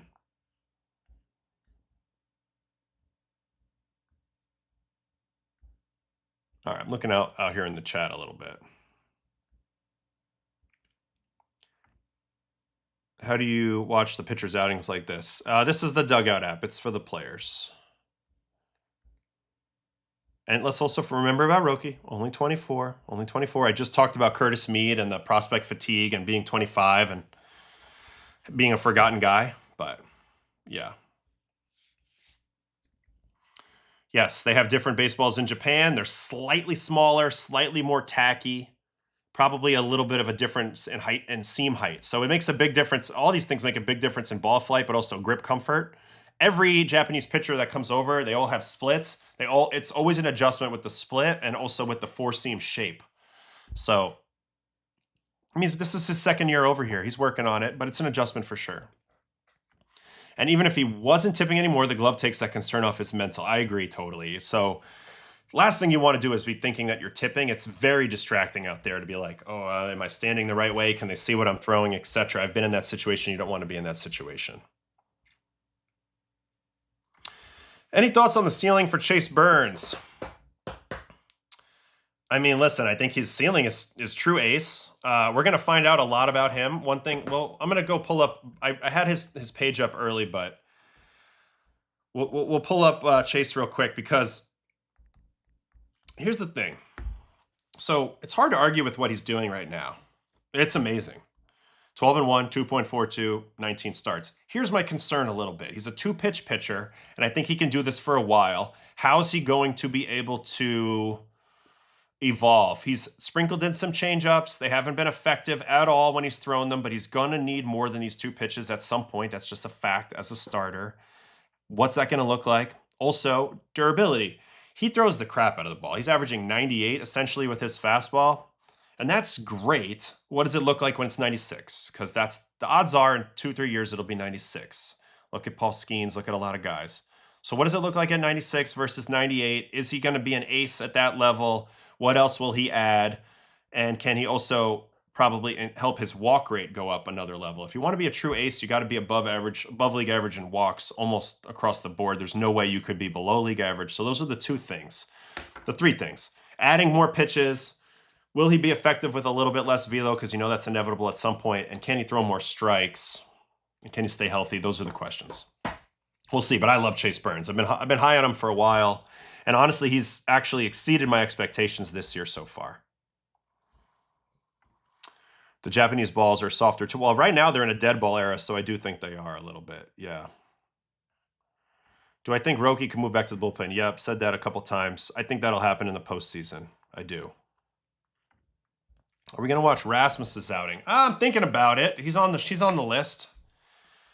He's definitely on the list. We should have packaged early for bigger players. Mead had a .5 good season.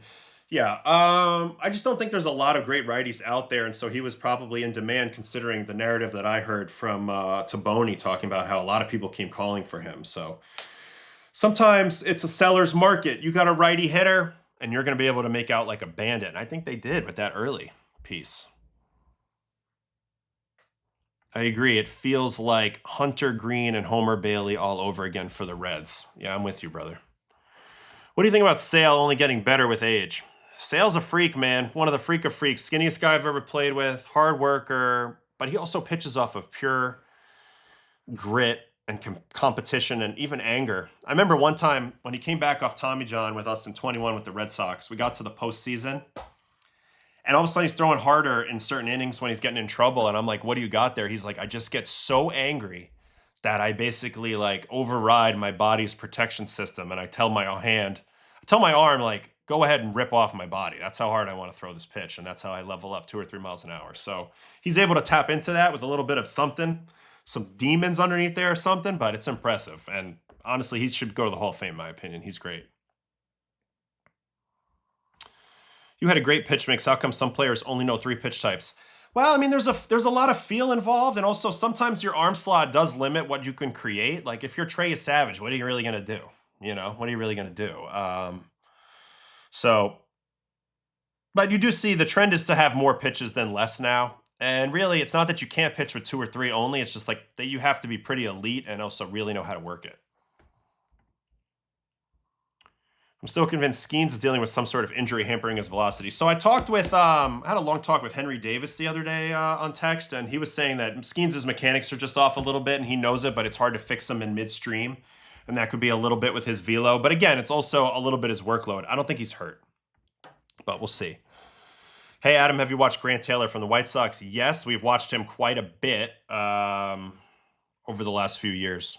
Over this whole year. We've watched him quite a bit. He's really nasty. Speaking of Burns, any pitches you'd like to see him add? Well, I mean, look, I'm a big fan of every pitcher having 2 fastballs, so sinker's an obvious one. He already got a little bit of cut to his 4-seam, so a sinker would be an obvious one. Any type of additional breaking ball would be good, whether that's a slurve or a sweeper, because then he can go 2 breaking ball attack, a la Max Meyer. So that would be my answer. I'm not too worried about changeup or split. We'll get there when we get there, but maybe a sinker or sweeper or slurve or something like that for Chase. Isn't Cincy historically a tough place to pitch? Yes, although there's been some really great pitcher seasons there. You know, Volquez, Cueto, Homer Bailey. I know I'm missing some guys. I mean, Trevor Bauer. I mean, a lot of people have pitched well there. If you can keep the ball in the ballpark, you can have success there. I've talked about this a lot too. They have a very flat mound. In my opinion, the fastball up plays even better there. So there's some advantages. How did I get MLB dugout? You know, I got a little deal. I got a little deal with the right people, you know. Got a little different people. Any interesting batters on the coffee cups? Good call, man, Dano, because we haven't talked hitters in a while. Yeah, you know who's been impressive as of late? We'll look at 2 batters in a row here, and then we'll circle back to a pitcher. This freaking guy, and I'm wondering if he's going to get traded. C.J. Abrams. This guy's been absolutely freaking rolling at the plate for the Nats. I think he could be the guy to get a huge haul back. If the Nats want to go ahead. I know they're over 500, but they cannot possibly believe in themselves with that bullpen. Now, can he stay at short? Don't know. -12 outs above average? What was he at last year? Oh, horrible. Oh, man, he's a butcher at short. He can't play short. So get him off of short, move him somewhere else, second, third, outfield, I don't know. But what can he do? Kind of rake, dude. He is raking this year. 114 hits already, 27 pumps. 297, 367, 573, 940 OPS. Damn, son. Absolutely cooking, and he's been on fire since the break. In July, in general, he's hitting 397, 420, 836 with a 1256 OPS. He's got 9 home runs in July already. Well, I guess it's almost over, but 9 home runs in July. And really in his last, let's see how many games this is. 1, 2, 3, 4, 5, 6, 7. Last 7 games, he's got 2, 4, 5, 6, 7 home runs in 7 games. And he's got a hit in every game. And he got 6 hits in his last 2 games. He absolutely destroyed the Diamondbacks. Let's watch his last 2 games, CJ Abrams. Nats, Diamondbacks on 25th and 26th. 25th and 26th, Mr. CJ Abrams. All right, he got 3 hits in this game. All right, so he's facing Mitch Bratt here. Let's check him out. Slurve down ball 1. Just don't let Abrams in the casinos. Seems like he's doing all right. He should probably not go before a day game, but, you know, he's a grown man. He can do what he wants. So breaking ball, 1-1 count. Here comes the sinker. I've also faced CJ a lot, and one thing that's weird about CJ is he has a crazy ability to hit some bad pitches for home runs, like a bad ball hitter. Little hanging slurve there, punches that in the gap. And he's going to hustle for a double here. I love that. Couple RBIs. He's been a part of this electric Nationals offense this year that leads the league in runs scored. Look at him hustling out of the box. He wanted 2 the whole way. I love that. So let's not give credit where it's due. A little 2-strike double there. All right, next at bat, also versus Bratt. Left on left. Sinker, huge swing, fouled back, and then they stick with it. And then he hammers it. And that's going to be gone. 98 at 28. This is a tremendous swing adjustment by CJ Abrams. This is what I talk about all the time. First pitch of the at-bat, he is under it. And it's down. So I understand why and it's down and away. So McCann's smart back there. He's a smart catcher. He sees him under it, and he says, okay, if we want him to remain under it, we should move the target up and in.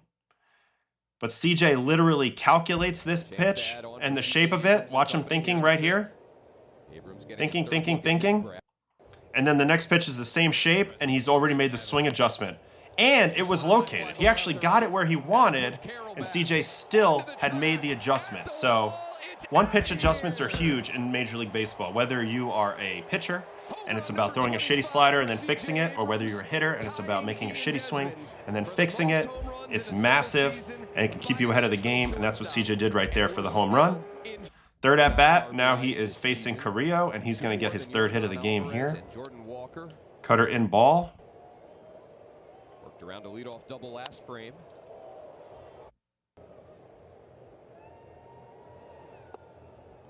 Splitter down. And 4-seam up. Again, he's really good at covering the top of the zone, too. I mean, I've seen him hit home runs about face high. That's a unique skill in today's game. Not a lot of people can do that. Cover up and down. To me, that's what makes CJ so good. A little bit of a bad ball hitter. So that's a 3-hit day there. And then yesterday, he also had a 3-hit day with 2 pumps. This is the first one versus Cole Drake. Also doing it left on left, like plays against everybody, doesn't matter. Curveball down strike. Curveball coming again. So looks horrible on the first 2 pitches, and then he's going to homer on the 3rd one. Is this just a hanger? Not even. Not even. Another bad ball hit. This ball's below the zone. And it's an adjustment within the at-bat. Unbelievable. And he had enough power to get this out. Now, I don't think this couldn't have been 100 miles an hour. I'm going to say it's 98. 102! 102 on a pitch below zone on a curveball. This is impressive as shit. How'd you do this, CJ? Oh, great swing. Back spins it. The wall juts in there a little bit in left center. Oppo Taco. Great swing, showing you a little bit of his unique ability right there for the home run. Now he's going to home run off my guy, Johnny Lasagna. First pitch changeup. Another ball below the zone. So both home runs are not strikes. Yes, it will. And this man is unconscious. Rides out a first pitch changeup off Johnny Lasagna. I'm going to say 100 again. 103.6. So he's beating my expectation on exit velo. He's hammering pitches at the top of the zone, above and below the bottom of the zone. Not a lot of people can cover that. This guy would look good on a lot of competitive ball teams. I'll say that. Let's see the swing from the side. Also, very simple swing. Feel like he's simplified it over time, but this guy's raking right now. And then he's even going to get a hit his last at-bat versus Gimbal, versus Ginkel. Four-seam smash through the hole. Do you have his heat map? Well, I sure do. It's a good idea. Very good idea. Let me see if I can't pull that up.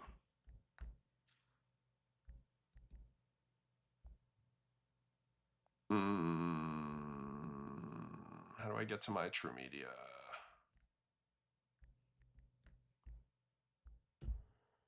How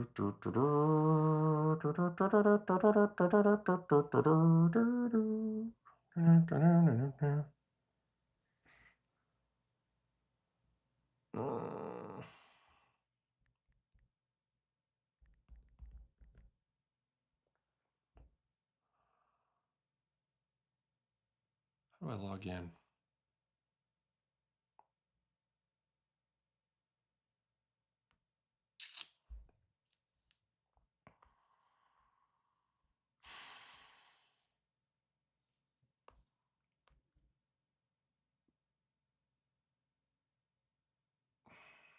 Just give me a second here.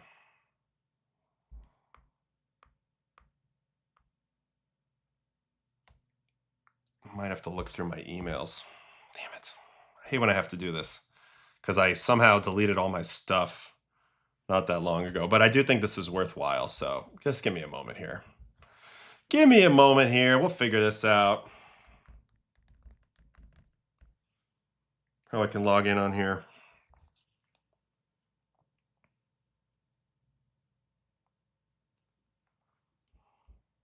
How long will the lockout be next year? I mean, look, I think they're going to play all the games, but I have no way of knowing. I mean, it's been interesting to watch the early negotiations going on here.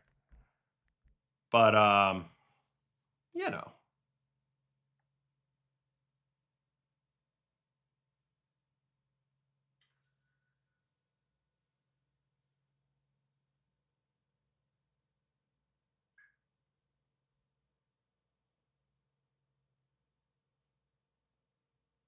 Let me try something here.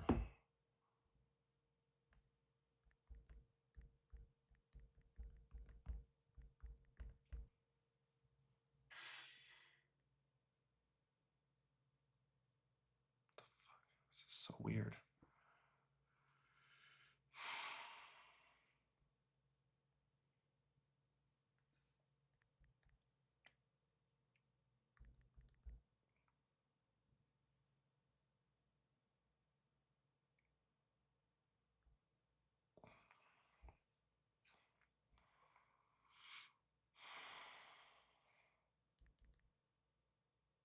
I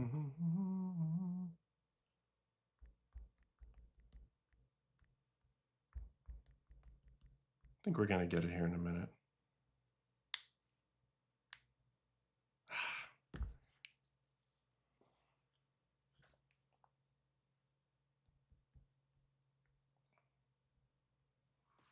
Hold on. What's the actual login on here? Because I have it on my computer. This is being stupid. Just give me a second here. Oh, baseball.espn truemedia.com. Let's try that. Baseball.espn truemedia.com. Username. What's my username? I don't remember anything. Don't do this to me.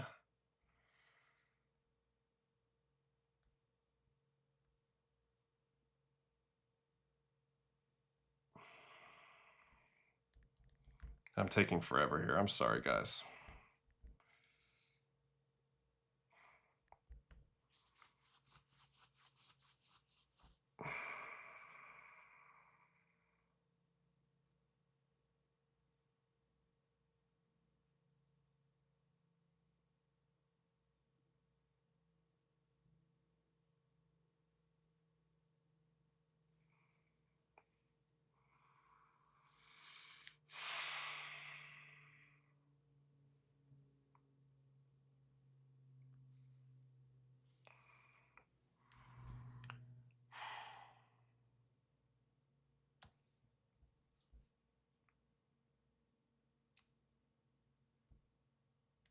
So weird. I can't find my username.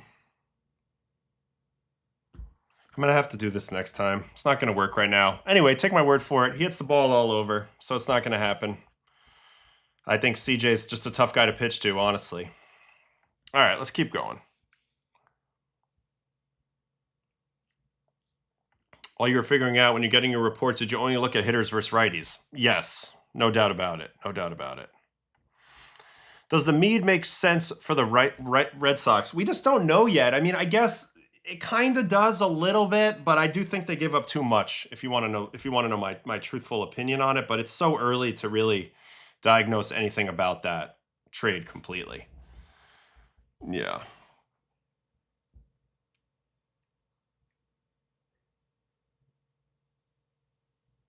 Oh, I forgot that the TikTok was showing. You're right. Good point. Totally forgot about that.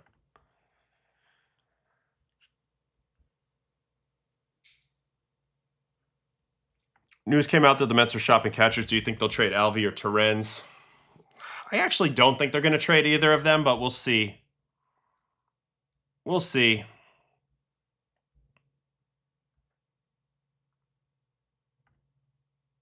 Adam, thoughts on your participation with Toros del Este? Loved it. Thought it was great. Yeah, I know I saw that, but I couldn't find it. I'll figure it out later, but I don't have the time right now.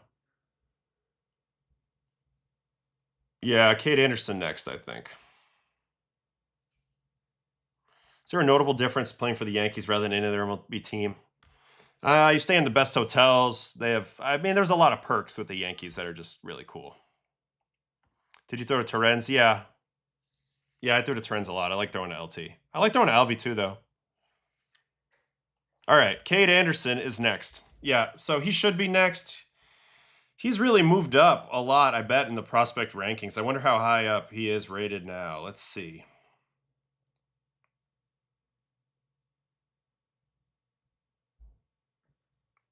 Here's our top 100 prospects. Kade Anderson has now elevated himself to the #1 pitching prospect in baseball at the moment, 5th overall prospect.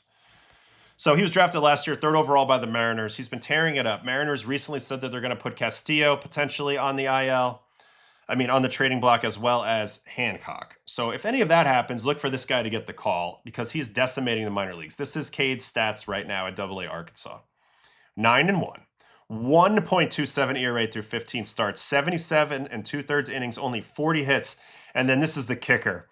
10 walks and 115 strikeouts for a .64 whip. .64 whip. That is literally a joke out of LSU. So here's the scouting grade: 60 fastball, 55 curveball, 55 slider, 60 changeup. So what is he bad at? 55 control, overall 60. Now you're going to see when you watch him, it's not like he's a flame thrower. He's got good stuff, good rise on his heater and everything. He's not a flame thrower, but he is,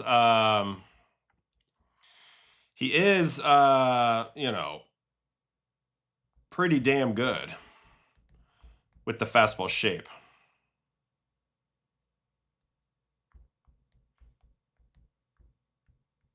Let me just get myself onto the dashboard here.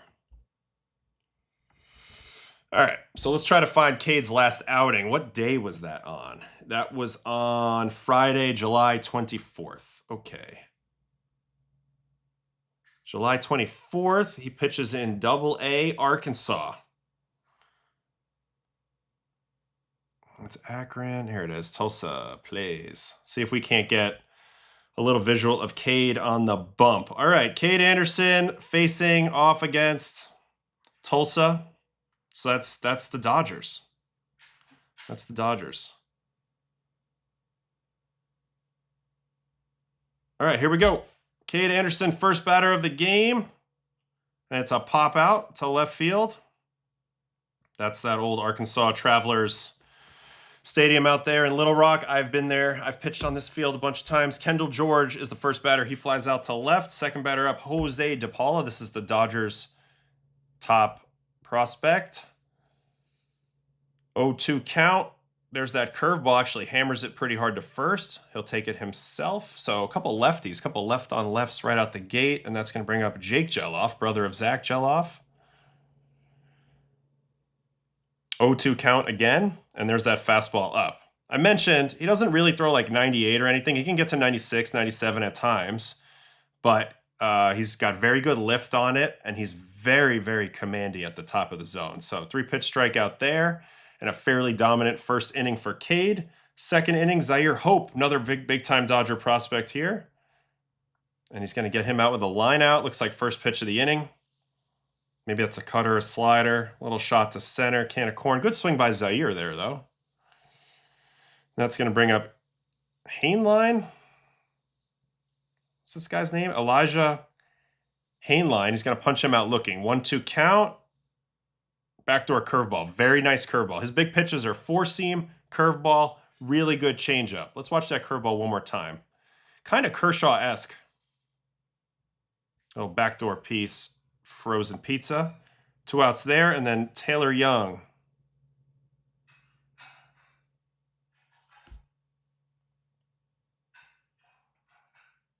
Heater, another first pitch out. Little pop up to right. So, very fast 2 innings. All right, third batter. Frank Rodriguez is going to strike out. They don't have the metrics on any of this stuff on AA. There's no Hawkeye or anything there. That's the changeup. Perfect location away. So you're talking 2+ breaking off-speed pitches. The changeup right there. Very Cole Hamels-esque. That's the way that looks to me. And also the curveball. Actually, Cole Hamels is a decent comp for Kade Anderson, to be honest with you. Cole Hamels, I like that one. Speaking of Coles, here's Cole Myers. He's going to fly out. Count 2-0. So 2-0 challenge pitch. Gets it middle in, jams him. Can of corn to center. And now Sam Mongelli. So going to be perfect through 3. 1-1 changeup coming here. Little ground ball to short. Good execution down and away. Ooh, nice play by the first baseman. And perfect through 3. 4th inning. Back to the top of the order. Kendall George going to strike out. 0-2 count. Probably a slider. Yep. You see the locations are outstanding. Really good pitch there. And now DePaula.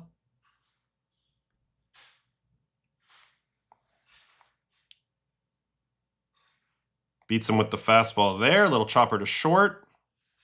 I mean, the 10 walks in the 77 innings is crazy good. You know, so he's been 0% challenged in AA. And I know that the Mariners often don't put their top pitching prospects in the PCL too often. So I don't think that even matters. He'd definitely be the next guy up if they do make a trade. Little curveball roll over there. So perfect through 4. And then the 5th inning, as they're pretty much limiting his usage a little bit in case they need him in the big league. So he's going to punch out, I think, the side out here. There's the fastball up to Hope. See you later. That fastball really plays at the top. Excellent location here. Doors. Nice pitch there. And now Hainline again.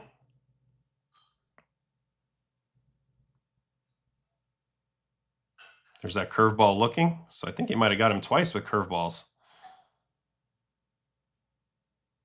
Curveball's nice. Really nice. And then his last batter is Young. So he does strike out the side in his 5th inning. I think he was perfect. 5 perfect innings. Change up away. Yeah, he's got to be thinking to himself, how much longer am I really going to be here?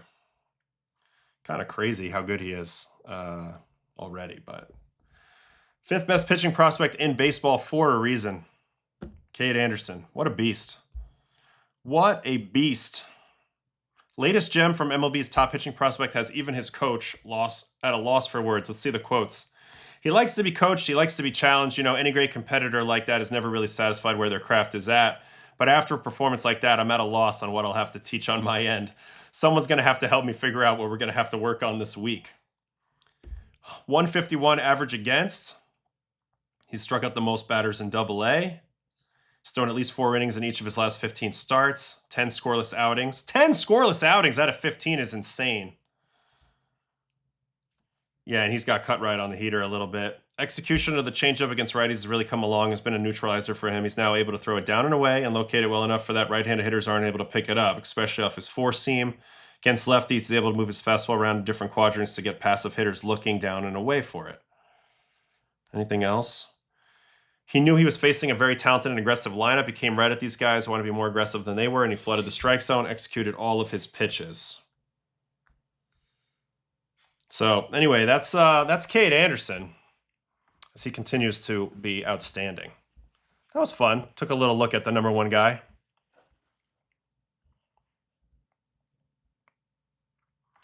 I mean, you know, because it's pretty subjective. I mean, yeah, there's metrics and all this stuff, but you're still trying to pick what you think baseball players are going to be like in the future.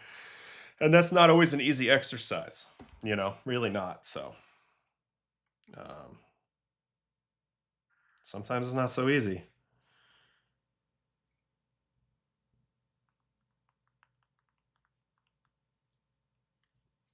All right. I'm looking through the chat here a little bit.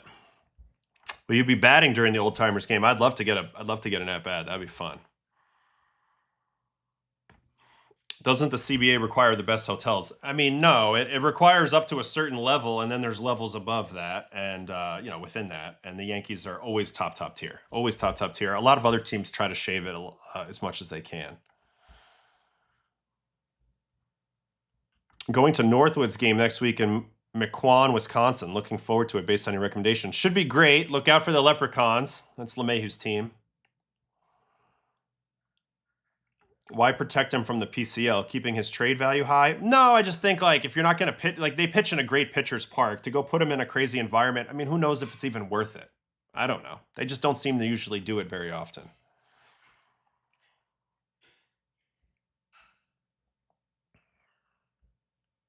That was a great start against the Tulsa Drillers lineup. Is loaded. It is loaded. No Sirota in the lineup that day, interestingly. They're not going to call him up in a bullpen role, but I think they're going to make some trades, and I think he's going to get called up.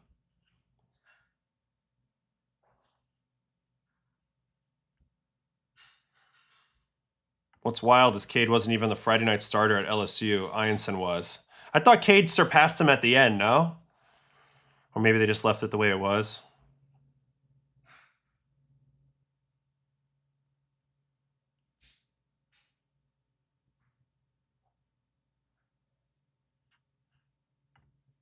Would you say under Miller, Luke Weaver is the best right-handed reliever on the market?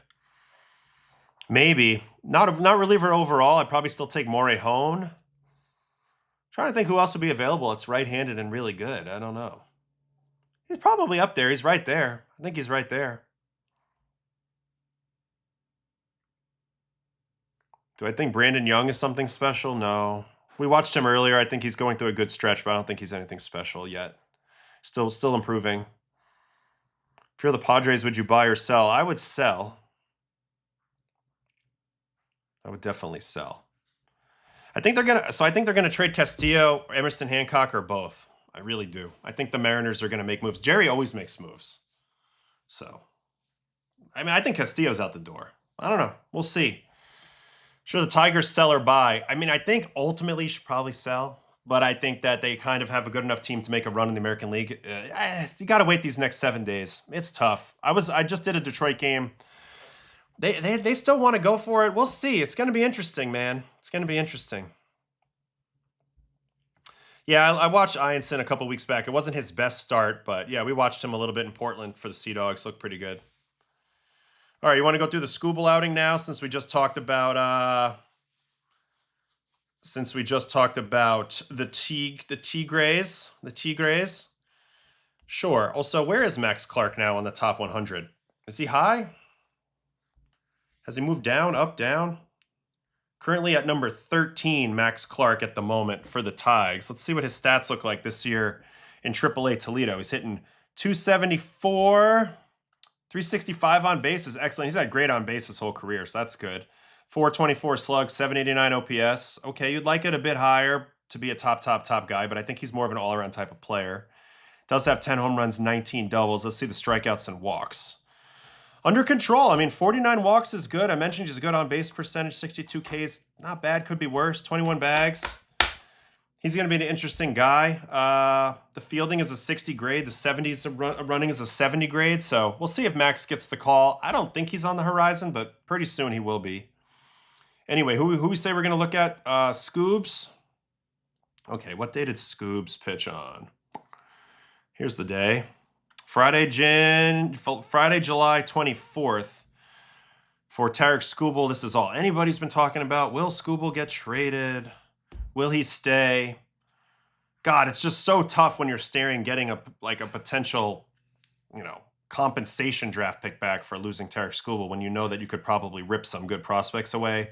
But at the same time, you look at the weak American League. Tigers have played better as of late. I know they dropped the series this weekend. But he looks great. Man, it's tough. Anyway, nothing's really changed for Skubal this year. He's not going to win the Cy Young because of innings and other guys. But we just talked about Schlittler and Cease. However, he's just as good as them. He's just as good as them, if not better. So anyway, you know what he does? He does it all the time. Let's go check out his game from the other day versus the Royals. 2-1 win. Here was the final box. He went 7 1/3, 4 hits, 1 run, 2 walks, 12 Ks, 91 pitches, 2.7 ERA. Player breakdown on that: 33 heaters, 20 changeups, 19 sinkers, 10 sliders, 9 curveballs. That's new. Not as many. Doesn't usually throw a lot of curveballs. Mixed in 9 of those. 86% first pitch strikes. This is the other thing. He relentlessly pounds the zone, almost like none other. 86% is crazy. 45% whiff. Get out of town. Over 70% whiff on his changeup. So what we're about to see is a ridiculously dominant outing from Tarik. So Royals and Detroit Tigers. Tarik Skubal. Skubal to Tampa. Skubal is gone. Tigers won't Ohtani themselves. I'm seeing what you guys are saying here. You can't sign Framber and not trade Skubal over. I'm with you, but the vibe there was like that they seem pretty desperate to try to stay. Where do I think he goes? I've pegged Atlanta, potentially Milwaukee, Tampa. Those are kind of my main spots. I know everybody on here keeps saying Dodgers. I don't see it, but we'll see. But it would be like that. Kind of similar to the CC move, I would agree. Yeah, who would make more of an impact for the Rays in their World Series run, Marte or Skubal? I say Skubal. I could be wrong about that, but we'll see. We'll see. All right, let's watch them decimate the Royals. Get ahead in the count like that all night long. All right, called strike leading off the game. Here comes a sinker. We're going to try to go really quick through this. Sinker, swing and miss, and 4-seam. So 3 pitches, 3 fastballs, and go take a seat. Carter Jensen. Next up, Lane Thomas. 4-seam strike. What nickname did I go by? AO or Otto? Almost always AO or Otto. You're going to throw 81 pitches. Slider strike. 1-2. 1-2. Slider in ball, and now changeup, swing and miss. It's going to be down and away. Goodbye. Actually, even cut it. Still goodbye. His changeup is elite. It's the next one after Sanchez, I would say, first starter. Sinker, foul ball, 4-seam up and in target. Misses up and out of the changeup. Skubal plays a very simple game of just moving his fastballs around to get to his changeup. And then if you're on the changeup, the fastball explodes. But just because it's simple doesn't mean it's not effective. It's super effective. All right, second inning, Starling Marte, fastball away. And here comes a fastball middle popped up. Probably the best pitch to hit yet. What do you guys think of these Tigers uniforms? The orange, I kind of dig them. Something different. All right, Pasquatch. Sinker strike. Sinker again. Throat cutter and now curveball. Wow, don't see a lot of curveballs. Pulls it out right here and gets the curveball sword strikeout of Vinny. He had no tunnel set up here, so this just shows you the 2 speeds down, and when you get beat with a fastball up and in, you got to speed up, and then your swing decisions go to crap. Saw this earlier with Jaron Duran when watching Cease pitch. All right, now up. Who's up? Nick Lofton. Changeup, nowhere close to that. Tarik used changeup. Super effective. It sure is. All right, we got some stuff here on the orange. I like the orange, certainly better than those ugly City Connects they have. Yeah, their City Connects are big bad. Orange isn't terrible for the Tigers. Makes me think it's the O's or the Giants. Okay. Day one, I treat them like my teammates. I think they'd be better with an away jersey with the gray pants. All right, here's a changeup. That was a bad pitch. It's fortunate that that wasn't a home run, but Lofton doesn't quite clip it, and we are through the second inning. 96 strike there, right to the changeup. Always wants to go right to the changeup whenever he can. And he got that off the cap. It's probably 60 miles an hour, 65, and it's going to be a leadoff double off the cap. So unfortunate for Skubal, fortunate for Collins. Leadoff man on, and now it's Massey. Slider in the ground. Hey, yo, who has the best unis? Now, this is a real question here. I'm a sucker for a lot of the classics. Dodgers, home jerseys, I think are great. Of course, the Yankee pinstripes. I think Atlanta has some of the cleanest jerseys in the league. I like those Padres City Connects. Man, that's a tough question. I like the orange, has their 80s look of them kind of to it. Yeah. Was this a bunt? What was this?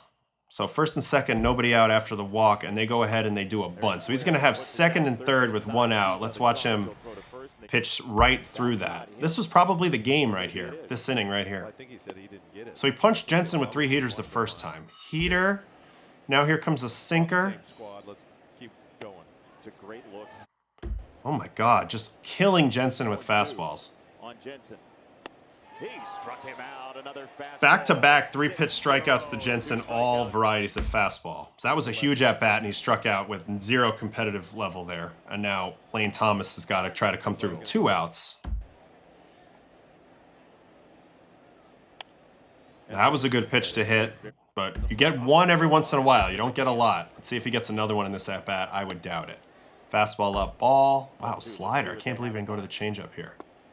That was a good slider, though. Good take. Now to the changeup, and you're going to be out. 2-2. I mean, he's just so good and juiced. Perfect execution on the changeup. Pitches around the traffic. And we're on to the 4th. That was the game right there. And Carter Jensen came up super empty in the 1-out situation. Way back a decade and a half ago. The absolute disrespect to strike a guy out on 3 fastballs in consecutive at-bats. If it ain't broke, don't fix it, I guess, right? All right, another leadoff hit. This is going to be Salvi, who really stayed head down on a changeup away. You don't see this type of contact against Skubal's changeup often. This was a great swing. I know Salvi's in a tough year, but this was a great swing for a leadoff double. So a little bit of traffic to lead off the 4th. Starling Marte, first pitch sinker. Beats it in the ground, does do the job, moves him over. And now it's going to bring up Vinny. Struck him out on a curveball. Sinker down, check swing.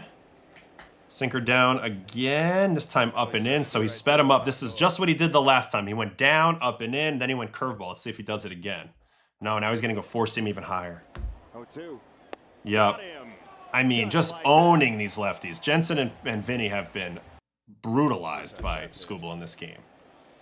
And that's why they have not driven in anybody with anybody on base yet. All right, that's going to be the first one, though. Lofton, who took a good swing at the changeup the last time, beats a fastball to the spot and drives him in. That's the 1 run off Skubal. Credit to Lofton. Very good ambush here. Was on time for the heater. And they are able to nick him here for the 1 run. He did miss down, though. All right, that's going to bring up Collins. Change up.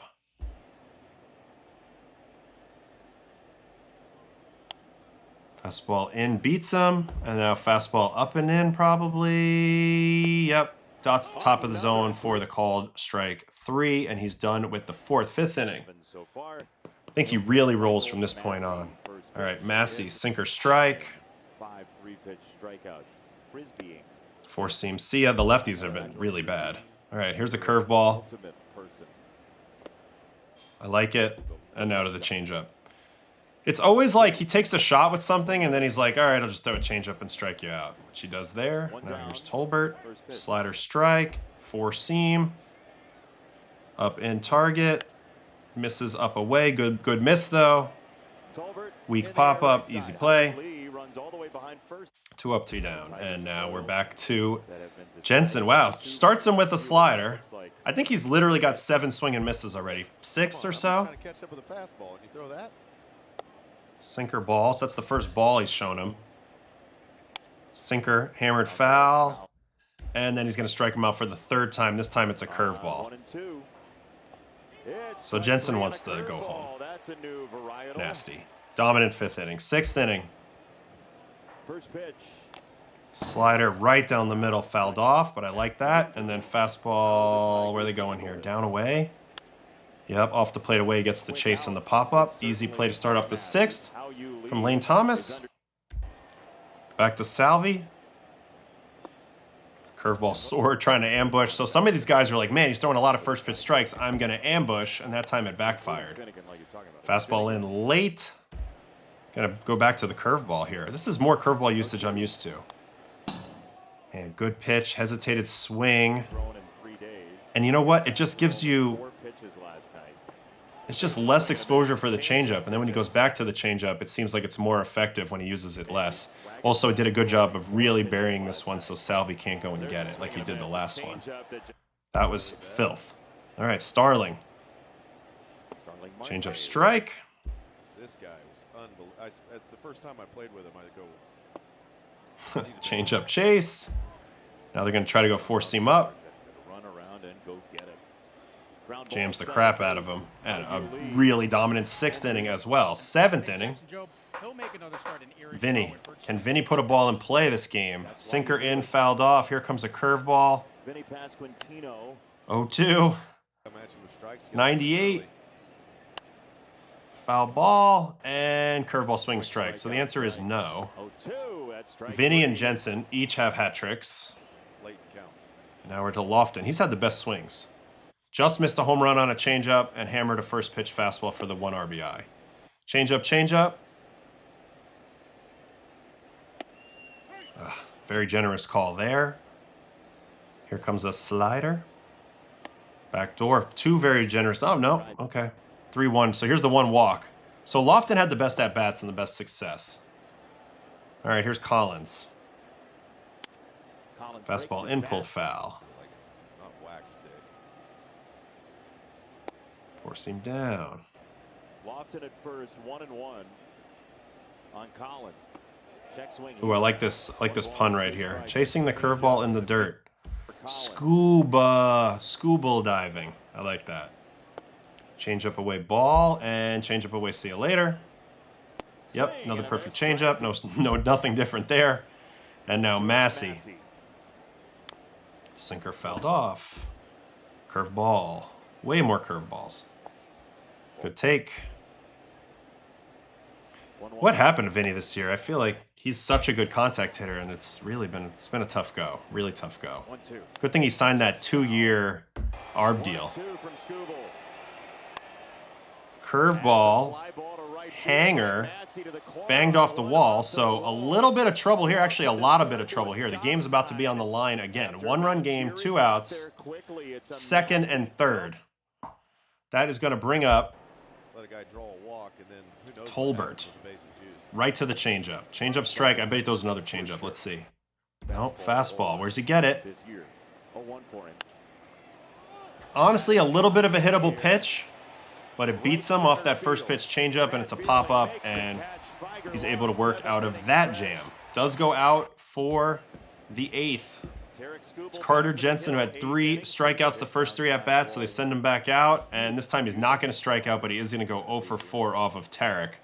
Really good pitch to hit there, but he's just not seeing it well off of him, and he flies out to right. So, I mean, just a standard Skubal outing, really. I mean, the only non-standard part is that he threw more curveballs, right? That's high usage for him. Yeah, he's only had 4% curveball in the season. He threw 10% in that game. Look, if he does get traded, he's the ultimate mover at the deadline. He's a bona fide ace of aces, coming off back-to-back Cy Youngs. Everything looks great. I do think that it's going to take multiple multiple top 100 prospects probably to get him. Would be my guess if he's actually made available. I think that's going to be man, there's going to be a lot of pain involved with acquiring a Skubal, but it could be the thing that puts you over the edge. So it'll be fascinating to see what teams do when it comes down to it. Should Atlanta get him? I love the fit with Atlanta. I love the fit with Milwaukee. I love the fit with Tampa. I mean, Yankees and Dodgers, it's like it would be a greedy move, but it also keeps them away from another team. So I think that makes some level of sense if they want to go. The Phillies, it would also be adding to his strength. Dombrowski, you can never count out, but I don't think that makes a ton of sense on paper. Yeah, he had the hamate bone break, Vinny, and I think that's been a big issue for him. But he's had just a tough year, man, really tough year. I saw that Skubal sitting on 999 career strikeouts, so he needs one more for 1,000. That was a pretty quick 1,000, if you ask me. I'm hoping the Cubs don't go all on him. Would rather just get Robbie Ray or Joe Ryan. Well, there's a big difference between Robbie Ray and Joe Ryan. Joe Ryan's a big difference maker for me as well. Plus, he has next year of control. Robbie Ray, to me, is like a guy if you need innings, but I wouldn't count on him to be a postseason starter for me right now. So, in terms of impact, Skubal, Ryan, Ray in that order, but we'll see what the Cubs do. They're definitely going to be in on pitching.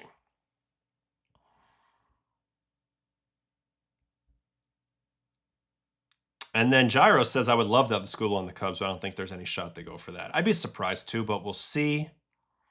Does Boston chase an arm, or am I hearing catchers primarily? I think they continue to chase more offense. I think they're probably happy with their arms. If it's an arm, I would say maybe a bullpen arm. Joe Ryan not getting traded. Twins are buying. I think that's a mistake, but you might be right. You might be right. In recent memory, what's the similar comp to Skubal moving at the deadline? Scherzer in 19? Yeah, that's probably the one. I mean, CC Sabathia is the most direct. But yeah, maybe Scherzer. What kind of coffee are we drinking today? You know, that's a good question. Let me go grab my bag. These are today's beans. From Ceremony Coffee Roasters. The blend is called Antithesis, which I love that word. And this is brewed in Annapolis, Maryland. Although I think I bought these in Baltimore when I was in Baltimore. So that's what we're rocking right now. Sir, C-E-R. That's today's coffee. Yeah, Scherzer and Turner got moved together. That was a big haul. So we'll see.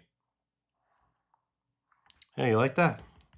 Don't forget to get your caps, baseballandcoffee.com if you're interested.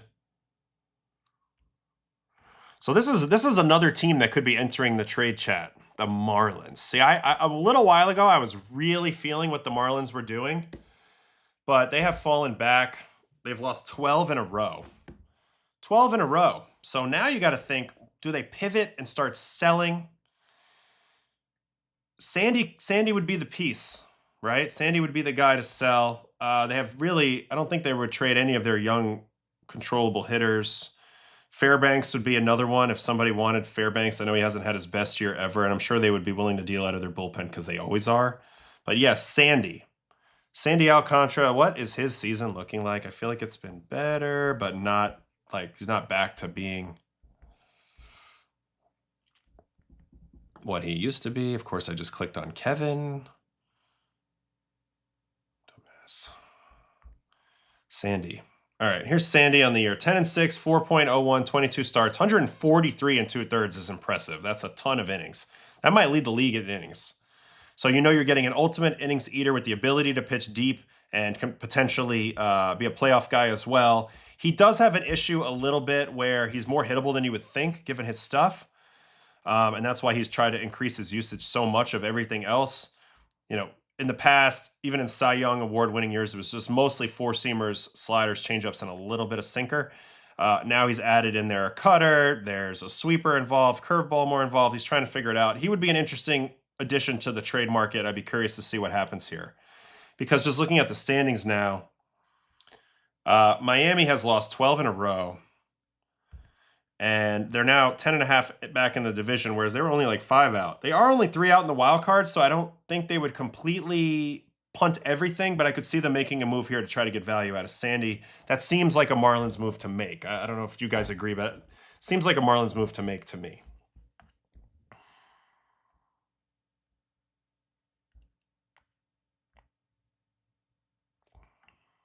I was rooting for the Marlins first half of the season. They got cold at a bad time. Nah, I'm going to skip Miz today. I don't have enough time, and he just threw a bunch of fastballs, and they were really fast. That's pretty much all you have to. Pretty much all you gotta say. Hey, Adam, my dad mentions how you played for the Bonnies. He played with Our Lady of Grace. I only played with the Bonnies a little bit. I was mostly a youth service guy, Rob Jr., but I also play for Amity, which is the rival of Our Lady Grace. So all those little travel teams in Brooklyn, I'm very well familiar with all of those. But then I became a youth service guy later.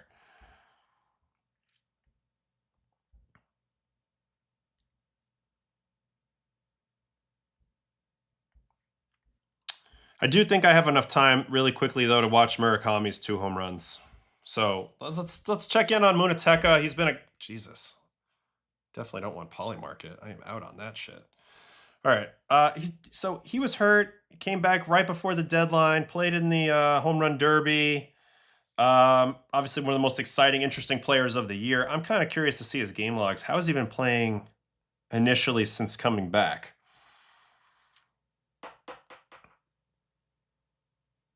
Yeah, he missed all of June. So, I mean, in July, came back on 7-10. He's got 233, 377, 465, 842 OPS. So a little bit less on the slugging side of things, as he didn't hit his first home run till yesterday, but he's still getting his walks. 10 walks, 17 punch-outs through that range. And, yeah, generally a very fascinating hitter to watch. He's been making adjustments the whole season. He's doing a really good job.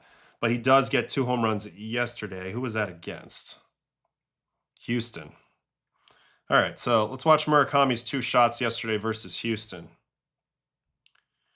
Astros, White Sox, and Murakami 3 for 5. First home run is versus Ronel Blanco. Let's see it. Curveball strike. Coming in the 9th inning. Man, interesting score bug on Kids Day here. Force him up ball. Since coming back off the injured list. White Sox are a fascinating team too. Do they do a lot at the deadline, or do they kind of like just decide they don't want to give up anything young because they're still building their core for the next few years? But they definitely have a need at pitching, and they are in first place, so 2-2. That might be quite appealing. We haven't seen them in this situation in a long time, so I'm curious. All right, here's the homer. The impressive thing is he just goes with it. It's a backdoor slider, and he just collides with it and kabooms it out to left. This is a great place to hit.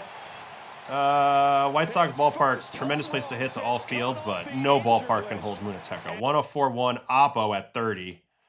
This is not normal either, guys. A homering on a breaking ball Oppo, probably less than 10% of them, but he's just got donkey power. I mean, honestly, the swing was short too. We could watch Pena's bombs too if you want. I see you in the chat, Jules. We'll watch Pena too, because he's been the other guy besides CJ Abrams that's been the hottest player in baseball. And I don't know if Houston's actually going to move anybody, but he would get a huge return. Jordan, Hader, they have some pieces if Houston wants to do it, but they never do it. You know what I mean? They never seem to do it. So that's the first pump. Here is the single, left on left versus Brian King. Let's watch this at bat. Sweeper strike.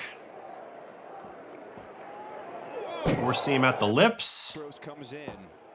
Sinker coming here, so sinker, four seam. That was a good pitch. They go back to the four seam, and he's gonna whack it. Just a bad location right down the middle. Stays short to that ball, smacks it up the middle, 97-8. Another RBI for Munetaka, and then his last at-bat, he's taken Miguel Ulloa deep. Slider strike, and four seam kaboom. Let's see the location. Runs by the White Sox. Up and in. So this was a big question for him. Can he cover velocity at the top of the zone? Well, checks that box in this at-bat. I mean, this is a great pitch, honestly. This is a great pitch. Up and in, dotted, and he just beats him and smashes him out to right. What a beast. Wham! 101.8 top spin home run. So a 2-home run day for Murakami. White Sox still control the American League Central. It's been an awesome rookie year for him. Let's see how he finishes out this stretch and what the White Sox do at the deadline. They're going to be fascinating, and I'll be definitely locked in on the deadline too. Also from this game, and I mentioned this guy's been on fire, Jeremy Pena. Here's the numbers for this season. 319, I believe that leads the league in hitting. 11 home runs, 373 on base, 504 slugging, 877 OPS, 99th percentile expected batting average, doesn't strike out, does swing a lot. Anyway, this is the recency stuff on him. Look at his July. Hitting 419, 447, 767 in July with a 1214 OPS. Ridiculously good. Not walking, not striking out. That's what he does. Only 2 walks, 5 strikeouts. But he's got 5 home runs in this stretch, including 2 yesterday. So let's go back to that game and watch Pena's 2 home runs. And they come both off of Eric Fedde, first 2 at-bats. All right, here's the first one. First pitch on the way. Sinker down ball. Astros got to pay this man. Who do you think the Cubs can get with Shaw, Ramirez, and Alcantara? Probably not Skubal, but one of the better starting pitchers that's on the market. So I think they'll probably a starting pitcher out there. Over 4 innings pitched. As he did not Arise is going to be another good trade candidate too. I think he'll help a lot of lineups. You know, he's had a really good year, and defensively he's been awesome. All right, so a 3-1 take of a sinker, and now he's going to homer on the sweeper. Let's see it. 3-2 to Pena. You know, one thing about Pena, he stays so tight in here. He's got that little bit of that tight, almost shortish, you know, refuse to roll over type swing, and when it works, it works. And that's what you see here. It just stays tight, drives this first home run out to left on the sweeper, on the hanging sweeper from Fedde. I'm going to say 103. Only 98.2, but with beautiful backspin. Let's see what that swing looked like from the side. Man, I didn't realize just how loaded back he was. The other thing I love about Jeremy Pena is that he's Dominican but played for the Maine Black Bears, University of Maine, which is so rare and so sick. And that was my first conference I was in college, the America East, which I think is cool. They actually have a great baseball facility up there, both indoor and their main field. Anyway, that's the first home run. Great swing there. Stays tight on a hanger, and then he's going to clip him a second time here. Goes right back to the sweeper, fouls it off. Little head nod to the pitcher.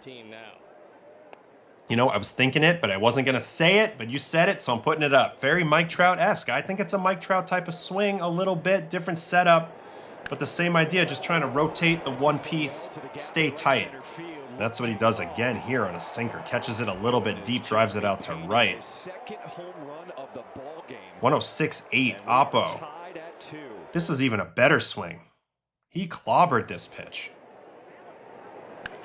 This is an unbelievable swing. This was an Adrian Beltre-esque swing to me when it comes down to it. Stayed in his legs tremendously well here. Drove through this ball. Great freaking swing. So Pena's going to be interesting. I don't know if Houston's going to actually do anything or not. I mean, they tend to always want to go for it. I feel like the owner, Crane, there overrides Dana Brown or whoever click. They fired him after winning the World Series. So I don't know. I don't believe in the Astros personally this season, but there you could squint and believe in them. Hunter Brown's back now. If you think you have enough pitching, then maybe you try to run it back. Nobody's running away with that American League West. We've talked about it. This is the American League West right now. Houston 52 and 55, 2 back. They do have a negative 47 run differential. A lot of that's off of runs allowed, but I don't know, man. They have Yordan, who's literally the best hitter in the game right now. Pena, Hader. They got some pieces. It's going to be interesting to see. Bag Season says the Astros always get hot late. All right, this is going to wrap up the stream here in a minute. Let me hop in the chat for a second. We'll do probables, and I'll be back tomorrow. I think I'm going to stream every day this week, so you'll get 5 streams in a row this week if you are into this, and I really appreciate you guys. Ian Desmond, I like that. Not bad. Not bad. I think the Mets package pitching. So this is a great. Yes, I love this comment. I think this could actually be realistic. A package of like a Holmes and Raley to the Cubs. They need multiple things. Maybe you're able to price something more away from a team like the Cubbies with 2 guys packaged together for a pitching starving team. I could see that. It's going to be a fascinating Mets sell-off. Who goes, who stays. Can't wait to do the trade deadline show when we get there. Should the Yankees trade for Hunter Goodman? I would love that as a Yankee enjoyer and as a Yankee analyst. Wells has started to swing a bit better yet, but a Goodman-Wells platoon would be nice. Goodman would play most of the games, but Wells, would get some games. He's a good catcher and everything. And I think he's a lot better than the player he's shown this year, which has been really he's been basically the worst hitter in the league. But I do think he's swung it better, and I think mentally he's done a good job keeping his mind clear, and he's caught, obviously, really well for a great pitching staff. But yes, Hunter Goodman would be a big-time upgrade. Did you play with Cargo in Colorado by any chance? Yes, one of my best friends in baseball. Love Cargo. I thought just one of the all-time great teammates. Venezuelan, but hilarious, funny, great teammate. Keeps everybody together. Latinos, the Americans, everybody. Probably the most talented player I ever played with. 5 tools. Stupid 5 tools. What hurt him down the stretch was his leg kick. Wasn't able to simplify his swing when the velo came in the game and the high fastball approach. But when they were still trying to throw sinkers and stuff, he was lethal. Go watch some of his swings through 14, 15, those years. 13, lethal hitter. All right, we're going to wrap it up. That was a really fun stream today. I had a good time today. We didn't get to watch nearly enough from the weekend, but that's what the rest of this week is for. We'll catch up on everything else. We'll keep working towards the trade deadline. I appreciate everybody who's here on TikTok. Please come over to YouTube when you get a chance. It means a lot to me. There's going to be more good content coming out, different types of content on the channel. Please please subscribe. It helps the algorithm, helps more people find us. Please join the Discord. All of those things. Tell your friends. Go post something on a Reddit somewhere, something like that. But I appreciate all your support. We had great turnout today on both platforms. All right, here are the matchups for today. New series starting on a Monday. George Kirby and Kumar Rocker, Mariners-Rangers, divisional game, rivalry game here. Orioles, Tigers, 2 teams that are on the edge of selling but also want to go. Bradish, Montero, both of these guys have been very good lately. Diamondbacks, Pirates, Kelly, Keller, another crucial kind of series leading up to the deadline. Phillies, Marlins, Wheeler, Phillips. Marlins have lost 12 in a row. Jays, Nationals, Scherzer's back again. Let's see how long it lasts. I'm hoping a little better this time. We'll see. Andrew Alvarez for the Nats. Guardians, Reds, Saccone and Burns. Nice, Burns back on the bump. Braves at Mets, Martin Perez, Zach Thornton, who's been very good as of late. We watch his starts. Yankees, White Sox, Fried, Schultz. Fried looked awesome in his first game back from the IL. Cubs, Cardinals, Peterson was good his last start. I actually caught up with him. You'll see him talking to me on the vlog when you watch that. When I went to Wrigley. Cubs, Cardinals. Astros, Angels, Imai, who I've been meaning to watch. And then Urania has been great, too. He's been a good story for the Angels this year. Walbert, Urania. So 2 rookies going at it there. Red Sox, A's, Tolley, Perkins. Tolley without his running mate early anymore. Brewers, Giants is our last game. Sproat and Malay. So that's it. Appreciate you guys. Thanks for the stream. You guys are awesome. Love you guys. Love baseball. I will be back tomorrow. So come check me out tomorrow. Same time, same place. And have a great week, everybody. Appreciate you guys so much. All right. Have a great day.